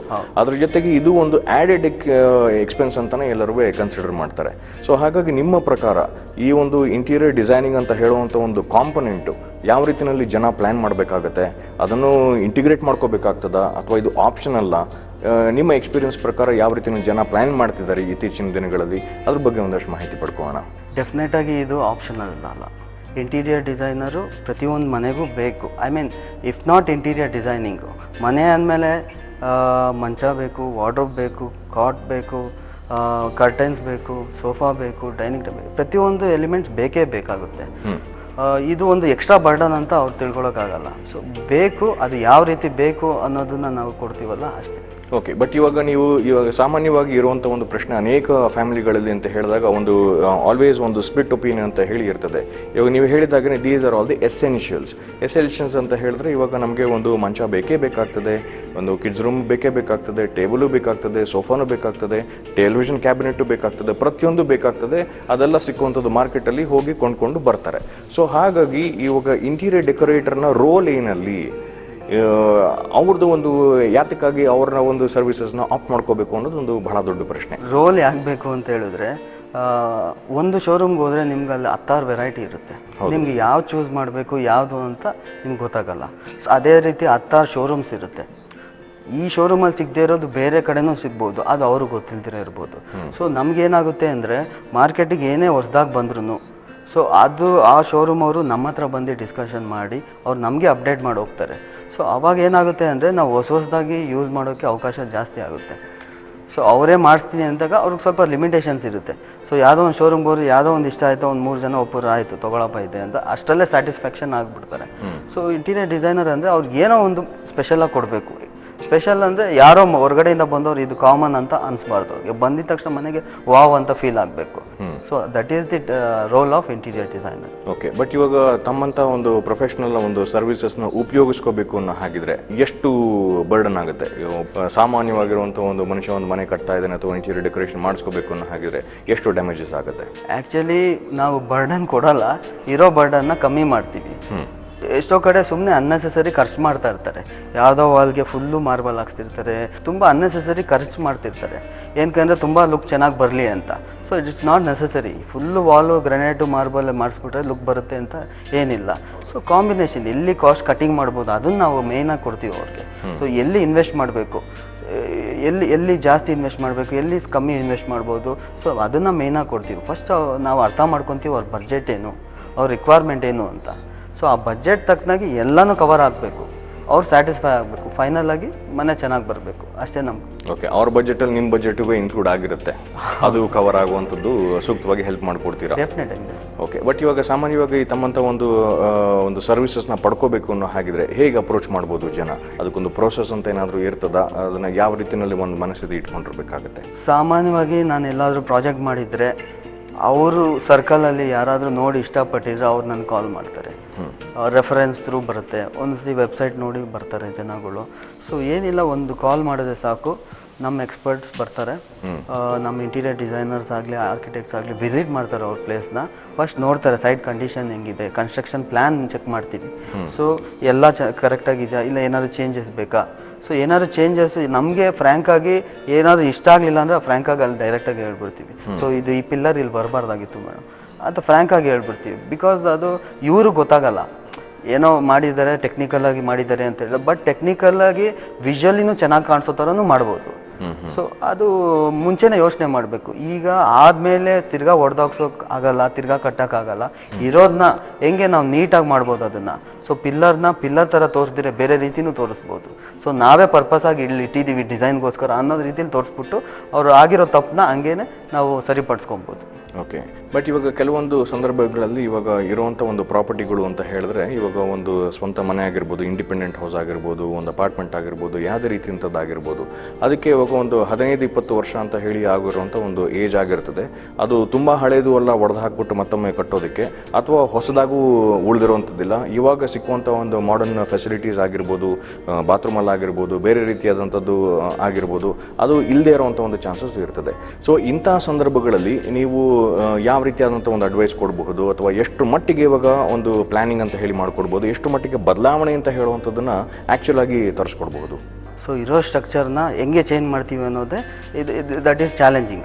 ಸೊ ಹೆಂಗೆ ನಾವು ಡೈಲಿ ಹೊಸ ಬಟ್ಟೆಗಳು ಹಾಕೊತೀವಿ, ಚೇಂಜ್ ಮಾಡ್ತಾ ಇರ್ತೀವಲ್ಲ, ಸೊ ಇಂಟೀರಿಯರ್ಸ್ ಕೂಡ ಹಾಗೆ. ಸೊ ಸ್ಟ್ರಕ್ಚರ್ ಹಂಗೆ ಇರುತ್ತೆ. ಸೊ ಸ್ಟ್ರಕ್ಚರ್ಗೆ ನಾವು ಫಿನಿಶಿಂಗ್ ಬೇರೆ ರೀತಿ ಕೊಡ್ತೀವಿ. ಸೊ ಫಿನಿಶಿಂಗು ಪೇಂಟಲ್ಲಿರ್ಬೋದು, ಸೊ ಇಲ್ಲ ಯಾವುದೋ ಒಂದು ಮೆಟೀರಿಯಲ್ನ ಕ್ಲಾಡಿಂಗ್ ಮಾಡ್ಬೋದು. ಸೊ ಓವರಾಲ್ ಎಲ್ಲ ವಾಲ್ಸ್ನೂ ನಾವು ಟ್ರೀಟ್ ಮಾಡ್ತೀವಿ. ಸೊ ಟ್ರೀಟ್ ಮಾಡಿ ಇರೋ ಇದರಲ್ಲೇ ಏನೆಲ್ಲ ಸಾಧ್ಯತೆ ಇದೆ ಅದನ್ನೆಲ್ಲ ಮಾಡಿ ಒಂದು ಲುಕ್ ಬರೋ ಥರ ಮಾಡಿ. ಓಕೆ. ಬಟ್ ಇವಾಗ ನಿಮಗೆ ಇವಾಗ ಒಂದು ಚಾರ್ಜಸ್ ಅಂತ ಹೇಳಬೇಕಿದ್ದಾಗ ಅದನ್ನು ನಿಮಗೆ ಒಂದು ಪೀಸ್ ವರ್ಕ್ ಅಂತ ಹೇಳಿ ತೊಗೊಳ್ಳೋವಂಥದ್ದಾ, ಅಥವಾ ಓವರಾಲ್ ಪ್ರಾಜೆಕ್ಟ್ ಅಂತ ಹೇಳಿ ತೊಗೊಳ್ಳೋವಂಥದ್ದಾ, ಅಥವಾ ಇವಾಗ ಒಂದು ಪರ್ ಸ್ಕ್ವೇರ್ ಫುಟ್ ಅಂತ ಹೇಳಿ ಲೆಕ್ಕ ಮಾಡ್ತೀರಾ, ಅಥವಾ ಒಂದು ಇಷ್ಟು ಮಾತ್ರ ಮಾಡಿಕೊಡಿ ನಮಗೆ, ಅಥವಾ ಈ ಒಂದು ಪರ್ಟಿಕ್ಯುಲರ್ ರೂಮ್ ಮಾತ್ರ ನಮಗೆ ಈ ಥರ ಮಾಡಿಕೊಡಿ ಅಂತ ಹೇಳುವಂಥದ್ದು? ಇವಾಗ ಡಿಮಾಂಡ್ಸ್ ಅಂತ ಹೇಳುವಂಥದ್ದು, ರಿಕ್ವೈರ್ಮೆಂಟ್ ಅಂತ ಹೇಳುವಂಥದ್ದು ಹಲವಾರು ರೀತಿಯಲ್ಲಿ ಇರಬಹುದು. ಅದಕ್ಕೆ ಯಾವ ರೀತಿಯಲ್ಲಿ ನೀವು ಅದಕ್ಕೆ ಸ್ಪಂದಿಸ್ತೀರಾ? ಪ್ರತಿಯೊಂದು ಮೆಟೀರಿಯಲ್, ಪ್ರತಿಯೊಂದು ಎಲಿಮೆಂಟ್, ಇವಾಗ ಸಪೋಸ್ ಒಂದು ಟೇಬಲ್ ಮಾಡ್ತಾ ಇದ್ದೀನಿ ಅಂದರೆ, ಸೊ ಆ ಟೇಬಲ್ಗೆ ಎಷ್ಟು ಖರ್ಚಾಗುತ್ತೆ, ಯಾವ ಮೆಟೀರಿಯಲ್ ಯೂಸ್ ಮಾಡ್ತಾ ಇದ್ದೀವಿ, ಎಷ್ಟು ದೊಡ್ಡದು ಯೂಸ್ ಮಾಡ್ತಾ ಇದ್ದೀವಿ, the quantity and the quality, ಆಮೇಲೆ ಅದಕ್ಕೆ ಎಷ್ಟು ಖರ್ಚಾಗುತ್ತೆ ಅನ್ನೋದು ಇಂಡಿವಿಜುವಲ್ ಆಗಿ ನಾವು ರೇಟ್ಸ್ ಕೊಡ್ತೀವಿ. ಈ ಥರ ಸ್ಪ್ಲಿಟ್ ಅಪ್ ಎಸ್ಟಿಮೇಷನ್ ಕೊಡೋದ್ರಿಂದ ಏನಾಗುತ್ತೆ, ಅವ್ರಿಗೆ ಆಯ್ಕೆ ಮಾಡೋಕ್ಕೆ ಈಸಿ ಆಗುತ್ತೆ. ಸಪೋಸ್ ನಾನು ಏನೋ ಒಂದು ಮಂಚದ ಪಕ್ಕ ಒಂದು ಟೇಬಲ್ ಕೊಟ್ಟಿರ್ತೀನಿ, ಸೈಡ್ ಟೇಬಲ್ಲು. ಆ ಸೈಡ್ ಟೇಬಲ್ ಒಂದು 15,000 ಅಂತ ಆಗಿರುತ್ತೆ ಅಂದ್ಕೊಳ್ಳಿ. ಸೊ ಅವರು ಹೇಳ್ಬೋದು, ಇಲ್ಲ 15,000 ತುಂಬ ಆಯಿತು, ಈ ಎಲಿಮೆಂಟ್ ಕಮ್ಮಿ ಮಾಡೋಣ ನಮ್ಮ ಬಜೆಟ್ ಮ್ಯಾಚ್ ಮಾಡೋಕ್ಕೆ ಅಂತ ಹೇಳೋಕ್ಕೆ ಈಸಿ ಆಗುತ್ತೆ. So selection of element will be easy. So split up estimation ಕೊಡೋದ್ರಿಂದ ಇದೊಂದು ಅನುಕೂಲ. ಸೊ ನಾವು 10 ಲಕ್ಷ ಕೊಡಿ ನಾವು ಇದೆಲ್ಲ ಮಾಡಿಕೊಡ್ತೀವಿ ಅನ್ನೋದು it's a false statement actually. So once work start ಆದಮೇಲೆ ಅವ್ರು ಕೇಳ್ತಾರೆ, ನೀವು ಅದು ಬೇಕು, ಇದು ಬೇಕು, ಎಲ್ಲ ಬೇಕು ಅಂತ ಹೇಳ್ತಾರೆ. So that is not the right way to approach. ನಾವು ಏನಿದ್ರು ನಾವು ಫುಲ್ ಫ್ರ್ಯಾಂಕ್ ಆಗಿ ಒಂದೊಂದು ಮೆಟೀರಿಯಲ್ನು ಡೀಟೇಲ್ಸ್ ಕೊಡ್ತೀವಿ. ಸೊ ಕಂಪ್ಯಾರಿಸನ್ ಮಾಡೋಕ್ಕೆ ಅವ್ರಿಗೆ ಈಸಿ ಆಗುತ್ತೆ. ಎಕ್ಸಿಕ್ಯೂಷನ್ ಸ್ಟಾರ್ಟ್ ಆಗೋಕ್ಕಿಂತ ಮುಂಚೆನೇ ದೇ ಕ್ಯಾನ್ ಕಂಪೇರ್. ಸೊ ವಾರ್ಡ್ರೋಬ್ಗೆ ಎಷ್ಟು ಬೀಳ್ತಾ ಇದೆ, ಯಾವ ಮೆಟೀರಿಯಲ್ ಯೂಸ್ ಮಾಡ್ತಾ ಇದೆ, ಮಾರ್ಕೆಟಲ್ಲಿ ಏನು ರೇಟ್ ಇದೆ, ಇವ್ರು ಎಷ್ಟು ಚಾರ್ಜ್ ಮಾಡ್ತಾರೆ, they can compare themselves. Market ರೇಟ್ಗಿಂತ ನಾವು ತೀರಾ ಜಾಸ್ತಿ ಚಾರ್ಜ್ ಮಾಡೋಕೆ ಆಗಲ್ಲ. ಏನಕ್ಕಂದರೆ every one knows what is market ಅಂತ. ಅವ್ರು ಎಲ್ಲ ಕ್ಲೈಂಟ್ಸ್ ಈಗ ಎಲ್ಲ ಕ್ಲೈಂಟ್ಸ್ 2-3 ಜನ ಹತ್ರ ರೆಫರ್ ಮಾಡಿನೇ ಅವರು they will conclude. So finally they want quality and the look and feel of the interiors, that's it. But ಇವಾಗ ಸಾಮಾನ್ಯವಾಗಿ ಇವಾಗ ಮನೆ ಅಂತ ಹೇಳಬೇಕಿದ್ದಾಗ ನೀವು ಎಲ್ಲ ಥರದ್ದು ಮನೆಗಳಲ್ಲೂ ಕೆಲಸ ಮಾಡ್ತೀರಾ ಅಂತ ಹೇಳಿದ್ರೆ, ಇಂಡಿಪೆಂಡೆಂಟ್ ಹೌಸಸ್ಸು, ಫ್ಲ್ಯಾಟ್ಸು, ಈ ಥರದ್ದೆಲ್ಲ ಮಾಡ್ತೀರಾ, ಅಥವಾ ಅದಕ್ಕೇನು ಲಿಮಿಟೇಷನ್ಸ್ ಅಂತ ಏನಾದರೂ ಇರ್ತದಾ? ಇಂಟೀರಿಯರ್ಸ್ಗೆ ಲಿಮಿಟೇಷನ್ಸ್ ಅಂತ ಏನಿಲ್ಲ. ಪ್ರತಿಯೊಂದು ವೆರೈಟಿ ಆಫ್ ಇಂಟೀರಿಯರ್ಸ್ ಮಾಡ್ತೀವಿ ನಾವು. ಸೊ ಇಂಡಿವಿಜುವಲ್ ಆಗಲಿ, ವಿಲ್ಲಾ ಆಗಲಿ, ಫಾರ್ಮ್ ಹೌಸ್ ಆಗಿರಲಿ, ಫ್ಲ್ಯಾಟ್ಸ್ ಆಗಿರಲಿ, ಯಾವುದೇ ರೀತಿ ಆಗಿದ್ರೂ ಇಂಟೀರಿಯರ್ಸ್ ಮಾಡ್ತೀವಿ. ಓಕೆ. ಅದೇ ರೀತಿಯಲ್ಲಿ ಇವಾಗ ನೀವು ಇವಾಗ ಪ್ರಮುಖವಾಗಿ ಇವಾಗ ಬೆಂಗಳೂರು ನಗರದಲ್ಲಿ ಮಾತ್ರ ಇವಾಗ ಇಂಥ ಒಂದು ಸರ್ವಿಸಸ್ನ ಆಫರ್ ಮಾಡ್ತಾ ಇರೋದು, ಅಥವಾ ಕರ್ನಾಟಕದಾದ್ಯಂತ ಇವಾಗ ಮಾಡುವಂಥ ಒಂದು ಆಪರ್ಚುನಿಟೀಸ್ ಏನಾದರೂ ಇರ್ತದಾ? ಇದ್ರ ಬಗ್ಗೆ ಒಂದಷ್ಟು ಮಾಹಿತಿ ಪಡ್ಕೊಳ್ಳೋಣ. ಡೆಫಿನೆಟಾಗಿ ಎಲ್ಲಿದ್ದರೂ ಮಾಡ್ತೀವಿ, ಕರ್ನಾಟಕ ಒಳಗಡೆ ಎಲ್ಲಿದ್ದರೂ ಮಾಡ್ತೀವಿ. ಯೂಶ್ವಲಾಗಿ ಇವಾಗ ಅಡ್ವರ್ಟೈಸ್ಮೆಂಟ್ಸ್ ಎಲ್ಲ ತುಂಬ ಈಸಿ ಆಗಿದೆ ವೆಬ್ಸೈಟಲ್ಲಿ. ಸೊ ಎಲ್ಲಿಂದ ಎಲ್ಲಿ ಕೂತ್ಕೊಂಡು ವೆಬ್ಸೈಟಲ್ಲಿ ನಮ್ಮ ಡಿಸೈನ್ಸ್ ನೋಡ್ತಾರೆ, ಬೇರೆ ಊರಿಂದ ಎಲ್ಲ ಫೋನ್ ಮಾಡ್ತಾರೆ. ಸೊ ಅವ್ರಿಗೆ ನಾವು ರೆಸ್ಪಾಂಡ್ ಮಾಡೇ ಮಾಡ್ತೀವಿ. ನಾವು ಯಾವತ್ತೂ ಇದುವರೆಗೂ ಆಗಲ್ಲ ಅಂತ ಹೇಳಿಲ್ಲ. ಸೊ ಯಾರು ಏನೇ ರಿಕ್ವೈರ್ಮೆಂಟ್ಸ್ ಇದ್ರೆ ಡೆಫಿನೆಟಾಗಿ ಮಾಡ್ತೀವಿ. ಓಕೆ, ಇವಾಗ ನಿಮ್ಮ ಟೀಮ್ ಬಗ್ಗೆ ಹೇಳೋ ಹಾಗಿದ್ರೆ ಒಂದು ಸಾಮಾನ್ಯವಾಗಿ ಒಂದು ಇಂಟೀರಿಯರ್ ಡೆಕೋರೇಷನ್ನ ಒಂದು ಟೀಮ್ ಅಂತ ಹೇಳಿದ್ರೆ ಯಾರ್ಯಾರೆಲ್ಲ ಇರ್ತಾರೆ? ಇವಾಗ ತಮ್ಮ ಒಂದು ಬ್ಯಾಕ್ಗ್ರೌಂಡ್ ಅಂತ ಹೇಳಿದ್ರೆ ನಿಮಗೆ ಇದ್ರ ಬಗ್ಗೆ ಆಸಕ್ತಿ ಯಾವಾಗ ಬಂತು, ಅಥವಾ ನೀವು ಹೇಗೆ ಇದ್ರೊಳಗೆ ಸೇರ್ಕೊಂಡ್ರಿ, ಯಾವ ರೀತಿಯಾದಂಥ ಕಂಪನಿನ ಬಿಲ್ಡ್ ಮಾಡಿದ್ದೀರಾ, ಇದ್ರ ಬಗ್ಗೆ ಎಲ್ಲ ಒಂದಷ್ಟು ಮಾಹಿತಿ ಪಡ್ಕೊಳ್ಳೋಣ. First of all interior designing ಟೀಮಲ್ಲಿ ಇಂಟೀರಿಯರ್ ಡಿಸೈನರ್ಸ್ ಇರ್ತಾರೆ, ಆರ್ಟಿಸ್ಟ್ಗಳು ಇರ್ತಾರೆ, ಆಮೇಲೆ ಸ್ಕೆಚಿಂಗ್ ಮಾಡ್ತಾರೆ, ಪೇಂಟಿಂಗ್ ಮಾಡ್ತಾರೆ, ಆ ಆರ್ಟಿಸ್ಟ್ ಇರ್ತಾರೆ, 3D ವಿಜುವಲೈಸರ್ಸ್ ಇರ್ತಾರೆ. ಸೊ ಟೆಕ್ನಿಕಲಿ ನಮ್ಗೆ ಹೆಲ್ಪ್ ಮಾಡೋಕ್ಕೆ ಇಂಜಿನಿಯರ್ಸ್ ಇರ್ತಾರೆ. ಟೀಮ್ ವರ್ಕ್ ಅಂದರೆ ಎಲ್ಲ ಕೂತ್ಕೊಂಡು ಡಿಸ್ಕಷನ್ ಮಾಡಿ ಪ್ರತಿಯೊಬ್ಬರಿಗೂ ಇಷ್ಟ ಆಗಬೇಕು. ಸೊ 4-5 ಜನಕ್ಕೆ ಇಷ್ಟ ಆದ್ರೇ ಆ ಡಿಸೈನ್ನ ನಾವು ಮುಂದಕ್ಕೆ ತೊಗೊಂಡು ಹೋಗ್ತೀವಿ. ಸೊ ನನಗೆ ಇದು ಇಂಟ್ರೆಸ್ಟ್ ಯಾವ ರೀತಿ ಬಂತು ಅಂದರೆ, ನಾನು ಚಿಕ್ಕ ವಯಸ್ಸಿಂದಲೂ ನನಗೆ ಪೇಂಟಿಂಗು ಸ್ಕೆಚಿಂಗ್ ಅಂದರೆ ತುಂಬ ಇಷ್ಟ, ಒಂದು ಸ್ವಲ್ಪ ಏನೋ ಒಂದು ಆಸಕ್ತಿ ಥರ. ಸೊ ನಾನು ಸ್ಕೂಲ್ ಡೇಸಲ್ಲೇ ನಾನು ಗ್ರಾಫಿಕ್ ಡಿಸೈನಿಂಗ್ ಕೋರ್ಸ್ ಮಾಡಿದೆ. ಸೊ ಅಲ್ಲಿ ತುಂಬ ಚೆನ್ನಾಗಿ ಮಾಡಿದೆ. ಗ್ರಾಫಿಕ್ ಡಿಸೈನರ್ ಆದಮೇಲೆ ಇನ್ನೂ ಏನೋ ಮಾಡಬೇಕು ಅಂತ ಅನಿಸ್ತು. ಸೊ 3D ವಿಜುವಲೈಸರ್ ಆದೆ. ಸೊ 3D ವಿಜುವಲೈಸರ್ ಆದಾಗ ಪ್ರತಿಯೊಂದೂ ನಾನು 3Dಯಲ್ಲಿ ಕ್ರಿಯೇಟ್ ಮಾಡ್ತಾ ಹೋದೆ. ಸೊ ಇಂಟೀರಿಯರ್ಸ್ನು ಕ್ರಿಯೇಟ್ ಮಾಡ್ತಾ ಹೋದೆ. ಅದರಲ್ಲಿ ಆಸಕ್ತಿ ಹೆಚ್ಚಾಗಿ ಅದು ಏನೋ ಕಲಿಬೇಕು ಅಂತ ಅದು ಡೀಟೈಲಾಗಿ ನಾನು ಹೋಗಿ ಕೋರ್ಸ್ ಮಾಡಿದೆ. ಡೇ ಆ್ಯಂಡ್ ನೈಟ್ ಅಂದರೆ ಯಾವ ಥರ ಪ್ಯಾಷನ್ ಅಂದರೆ ಮಲಗುರು ನನಗೆ ಅದೇ ಕಾಣಿಸುತ್ತೆ, ಡಿಸೈನಿಂಗೇ ಕಾಣಿಸುತ್ತೆ. ಸೊ ಆ ಥರ ಪ್ಯಾಷನ್ ಅಂತ ಬಂದಾಗ ನೀವೇನೇ ಅಚೀವ್ ಮಾಡಬೇಕು ಅಂತ ಅಂದ್ಕೊಂಡ್ರು ನಾನು ಡೆಫಿನೆಟಾಗಿ ಮಾಡ್ತೀರ. ಸೊ ಆ ರೀತಿಯಲ್ಲಿ ಮಾಡ್ಕೊಂಡು ಬಂದಿದ್ದೀರಾ. ಬಟ್ ಇವಾಗ ನಿಮಗೆ ಇವಾಗ ಸಾಮಾನ್ಯವಾಗಿ ತಿಳ್ಕೊಬೇಕಿತ್ತು ಅಂದರೆ ಹೇಳಿದ್ರೆ, ಇವಾಗ ಈ ರೀತಿಯಾಗಿ ನೀವು ಕೊಡುವಂಥ ಒಂದು ಸರ್ವಿಸಸ್ಸು ಎಷ್ಟು ವರ್ಷಗಳಿಗೊಮ್ಮೆ ಈ ಥರದ್ದೊಂದು ಅದನ್ನು ರಿವೈಸ್ ಮಾಡುವಂಥ ಒಂದು ಪರಿಸ್ಥಿತಿ ಇರ್ತದೆ? ಇದು ಮನೆ ಕಟ್ಟೋದು ಪ್ರಾಯಶಃ once in a life time, but interior decoration ಅಂತ ಹೇಳೋದು ಆಗಿದ್ದಾಗೆ ಅದನ್ನು ಅಪ್ಗ್ರೇಡ್ ಮಾಡ್ಕೊಳ್ತಾ ಹೋಗ್ಬೋದು. ಬಟ್ ಸಾಮಾನ್ಯವಾಗಿ ಇರಬೇಕು ಅನ್ನೋ ಹಾಗಿದ್ರೆ ಎಷ್ಟು ಪೀರಿಯಡ್ನ ನಂತರ ಇದ್ರ ಬಗ್ಗೆ ಯೋಚನೆ ಮಾಡ್ತಾರೆ ಜನ? ಮಿನಿಮಮ್ 10 ವರ್ಷಕ್ಕೆ ನಾವು ಟಾರ್ಗೆಟ್ ಮಾಡ್ತೀವಿ. 10 ವರ್ಷ ನೆಮ್ಮದಿಯಾಗಿ ಆರಾಮಾಗಿರಬೇಕು, ಏನು ಚೇಂಜಸ್ ಇಲ್ಲದೆ ಇರೋದು. 10 ವರ್ಷ ಆದಮೇಲೆ ಟ್ರೆಂಡ್ ಚೇಂಜ್ ಆಗುತ್ತೆ. ಸೊ ಕ್ವಾಲಿಟಿ ಚೆನ್ನಾಗಿದ್ರೂ ಅವ್ರ ಲುಕ್ ಆ್ಯಂಡ್ ಫೀಲಿಂಗ್ ಚೇಂಜ್ ಮಾಡಲೇಬೇಕು ಅನಿಸುತ್ತೆ. ಒಂದೊಂದ್ಸತಿ ಏನಾಗುತ್ತೆ, ಒಂದು ರೆಡಿಮೇಡ್ ಮಿಷಿನ್ ಫಿನಿಶ್ಡ್ ಫರ್ನಿಚರ್ಸ್ ಏನಾಗುತ್ತೆ ಅಂದರೆ ಸ್ವಲ್ಪ ದಿನ ಆದಮೇಲೆ ಪ್ರಾಬ್ಲಮ್ ಸ್ಟಾರ್ಟ್ ಆಗುತ್ತೆ. ಸೊ ಟರ್ಮೈಟ್ ಆಗ್ಬೋದು, ಬೇರೆ ಒಂದು ರೀತಿ ಅದು ಇದಾಗುತ್ತೆ. ಸೊ ನಾವು ಕಾರ್ಪೆಂಟ್ರ್ ಕೈಯಿಂದ ನಾವು ಒಳ್ಳೆ ಮೆಟೀರಿಯಲ್ ತರಿಸಿ ಅಲ್ಲೇ ಮಾಡಿಸೋದ್ರಿಂದ ಏನಾಗುತ್ತೆ ಅಂದರೆ, ಸೊ ಮೆಟೀರಿಯಲ್ಗೆ ಲೈಫ್ ಇರುತ್ತೆ. ಓಕೆ, ಅದ್ರ ಬಗ್ಗೆನೂ ಮಾತಾಡೋಣ. ಕಾರ್ಯಕ್ರಮದಲ್ಲಿ ಒಂದು ಸಣ್ಣ ವಿರಾಮ ತಗೋಣ. ವಿರಾಮದ ನಂತರ ಸಮದರ್ಶಿ ಕಾರ್ಯಕ್ರಮಕ್ಕೆ ವಾಪಸ್ ಬರೋಣ.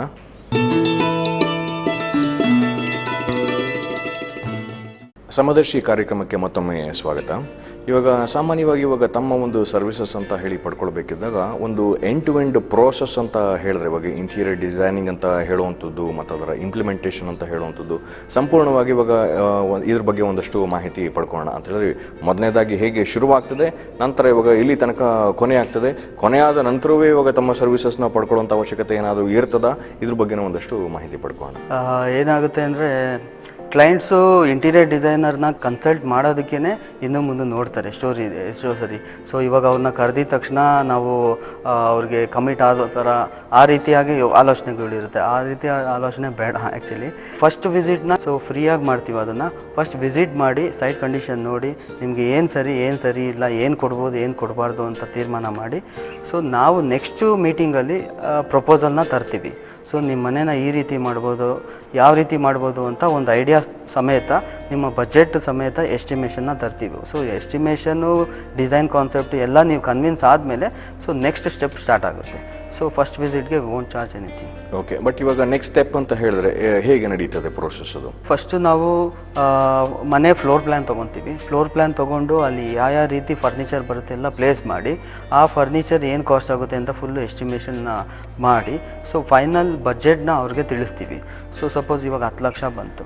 ಸೊ 10 ಲಕ್ಷ ನಿಮ್ಮ ಬಜೆಟ್ ಇದೆ ಅಂತ ಹೇಳಿದಾಗ ಅವರು ಓಕೆ ಅಂತ ಹೇಳಿದ್ರೆ, ನಾವು 10 ಲಕ್ಷಕ್ಕೆ ಏನೇನು ಮಾಡ್ಬೋದು ಅಂದ್ಬಿಟ್ಟು ನಾವು 3Dಯಲ್ಲಿ ವಿಜುವಲೈಸೇಷನ್ ಮಾಡಿ, ಸೊ ಪ್ರತಿಯೊಂದು ರೂಮ್ ಆಗಲಿ, ಲಿವಿಂಗ್ ರೂಮ್ ಆಗಲಿ, ಕಿಚನ್ ಆಗಲಿ, ಪ್ರತಿಯೊಂದನ್ನು ನಾವು 3D ಪ್ರೆಸೆಂಟೇಷನ್ ಎಲ್ಲ ಅವ್ರಿಗೆ ತೋರಿಸಿ, ಅವ್ರಿಗೆ ಇಷ್ಟ ಆದಮೇಲೆ ಹಂಗೆ ಮುಂದಿನ ಪ್ರೋಸೆಸ್ನ ಸ್ಟಾರ್ಟ್ ಮಾಡ್ತೀವಿ. ಓಕೆ, ಬಟ್ ಅದೇ ರೀತಿಯಲ್ಲಿ ಇವಾಗ ಒಂದ್ಸಲಿ ಪ್ರೋಸೆಸ್ ಅಂತ ಹೇಳಿ ಶುರು ಮಾಡಿದ್ಮೇಲೆ ಅದು ಇವಾಗ ಮನೆಯಲ್ಲಿ ಇವಾಗ ಬೇರೆ ಆ್ಯಕ್ಟಿವಿಟೀಸ್ ಎಲ್ಲ ಸ್ಥಗಿತ ಆಗ್ತದ, ಅಥವಾ ಬೇರೆಯವ್ರು ಇದ್ದಾಗಲೂ ಸಹ ಇವಾಗ ತಮ್ಮ ಕೆಲಸಗಳನ್ನ ನೀವು ಮಾಡ್ಕೊಳ್ತಾ ಇರ್ತೀರಾ?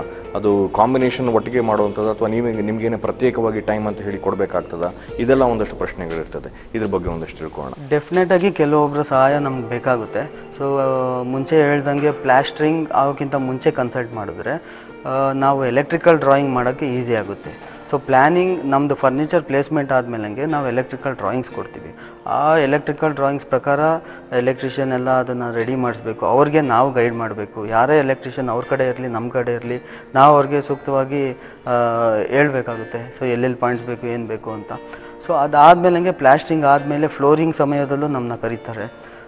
ಎಲ್ಲೆಲ್ಲಿ ಯಾವ ಫ್ಲೋರಿಂಗ್ ಬೇಕು, ಏನಾದರೂ ಲೆವೆಲ್ ಡಿಫ್ರೆನ್ಸ್ ಇದ್ದರೆ ಫ್ಲೋರಿಂಗಲ್ಲಿ, ಇಲ್ಲ ಫ್ಲೋರಿಂಗಲ್ಲಿ ಏನಾದರೂ ಪ್ಯಾಟ್ರನ್ಸ್ ಇದ್ದರೆ, ಸೊ ಅದಕ್ಕೆಲ್ಲ ನಾವು ಸಜೆಸ್ಟ್ ಮಾಡ್ತೀವಿ. ಸೊ ಎಲ್ಲ ಟೀಮ್ ಜೊತೆನೂ ನಾವು ಇಂಟ್ರ್ಯಾಕ್ಟ್ ಮಾಡಲೇಬೇಕಾಗುತ್ತೆ. ಎಲೆಕ್ಟ್ರಿಷಿಯಿಂದ ಹಿಡ್ದು ಪೇಂಟರ್ಸಿಂದ ಹಿಡ್ದು ಎಲ್ಲರ ಹತ್ರ ಇಂಟರಾಕ್ಷನ್ ಮಾಡಿ ಈ ಪ್ರೋಸೆಸ್ನ ಮುಂದುವರಿಸ್ಬೇಕಾಗುತ್ತೆ.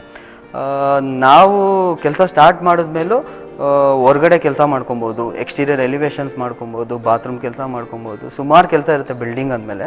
ಸೊ ಎಲ್ಲ ಕೆಲಸನೂ ನಾವು ನಿಲ್ಲಿಸಿ ಅಂತ ಹೇಳೋಕ್ಕೋಗಲ್ಲ. ಸೊ ಅವ್ರ ಜೊತೆಗೆ ನಾವು ಕೆಲಸ ಮಾಡ್ಕೊಂಡು. ಓಕೆ, ಕೆಲವೊಂದು ಬಾರಿ ಇವಾಗ ಇಂಟೀರಿಯರ್ ಡಿಸೈನಿಂಗ್ ಅಂತ ಹೇಳಿದಾದಮೇಲೆ ಒಂದು ನಿಮ್ಮ ಸಂಪೂರ್ಣವಾಗಿ ಪ್ರಾಜೆಕ್ಟ್ ಅಂತ ಹೇಳಿ ಕಂಪ್ಲೀಟ್ ಆದಮೇಲೂ ಸಹ ಏನೋ ಒಂದು ಸ್ವಲ್ಪ ಮಟ್ಟಿಗೆ ಕೊರತೆ ಇದೆ ಅಥವಾ ನಾವು ಅಂದ್ಕೊಂಡ ರೀತಿಯಲ್ಲಿ ಬಂದಿಲ್ಲ ಅಂತ ಹೇಳುವಂಥ ಒಂದು ಪರಿಸ್ಥಿತಿ ಬಂದರೆ ಅಂಥ ಸಂದರ್ಭದಲ್ಲಿ ಇವಾಗ ಏನು ಮಾಡ್ತೀರಾ? ಅಂಥ ಸಂದರ್ಭ ತುಂಬ ಕಮ್ಮಿ actually.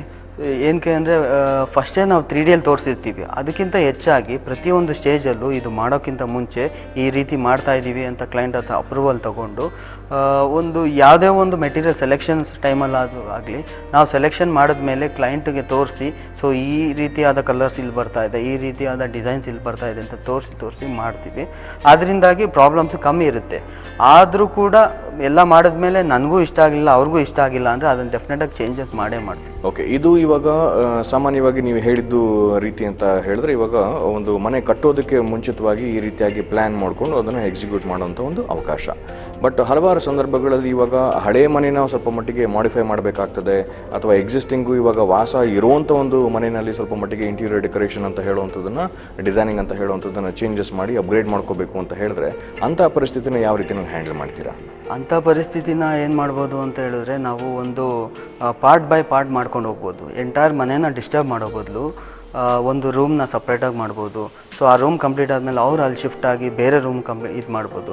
So part by part ಮಾಡ್ಬೋದು, ಡಿಸ್ಟರ್ಬೆನ್ಸ್ ಇಲ್ದಿರ ಡೆಫಿನೆಟಾಗಿ ಮಾಡ್ಬೋದು. ಓಕೆ, ಬಟ್ ಸಾಮಾನ್ಯವಾಗಿ ಎಷ್ಟು ಸಮಯ ಬೇಕಾಗ್ತದೆ ಇಂಥ ಒಂದು ಮಾಡಲಿಕ್ಕೆ? ಒಂದು 2 ಬೆಡ್ರೂಮ್ ಹೌಸ್ ಅಥವಾ ಒಂದು 3 ಬೆಡ್ರೂಮ್ ಹೌಸ್ ಅಂತ ಹೇಳಿ ಮಾಡಬೇಕಿದ್ರೆ ಎಷ್ಟು ಸಮಯ ಬೇಕಾಗ್ಬೋದು? ಸುಮಾರು 2 months ಬೇಕಾಗುತ್ತೆ. ಅಪ್ರಾಕ್ಸಿಮೇಟ್ಲಿ 2 months ಅಂತೂ ಬೇಕೇ ಬೇಕಾಗ್ತದೆ. ಓಕೆ, ಕಾರ್ಯಕ್ರಮದ ಕೊನೆ ಹಂತಕ್ಕೆ ಬರ್ತಾ ಇದ್ದೀವಿ.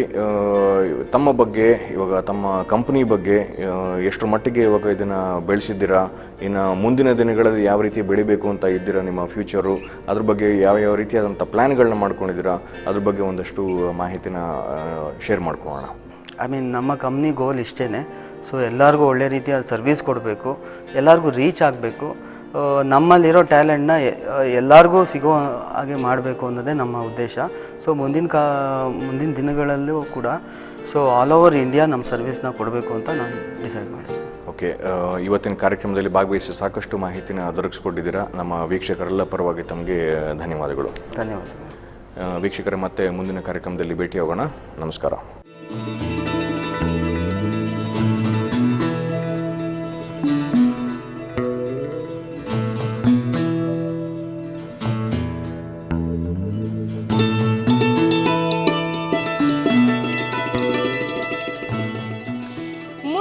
ದಿನಗಳಲ್ಲಿ ಇನ್ನೂ ಹೆಚ್ಚು ಮಾರ್ಗದರ್ಶನವನ್ನ ಪಡೆದು ಹೆಚ್ಚಿನ ಸಮದರ್ಶಿತ್ವವನ್ನ ಬೆಳೆಸಿಕೊಳ್ಳುವ ಸಾರ್ಥಕ ಹೆಜ್ಜೆಗಳು ಮೂಡಿ ಬರಲಿದೆ. ಅದರೊಂದಿಗೆ ಪ್ರಕರಣ ಹೆಜ್ಜೆಗಳನ್ನ ಹಾಕಿದರೆ ಸಮದರ್ಶಿತ್ವದ ಹಾದಿಯನ್ನ ನಿರ್ಮಿಸುವ ಪ್ರಯತ್ನ ಸಾರ್ಥಕವಾಗುವುದು.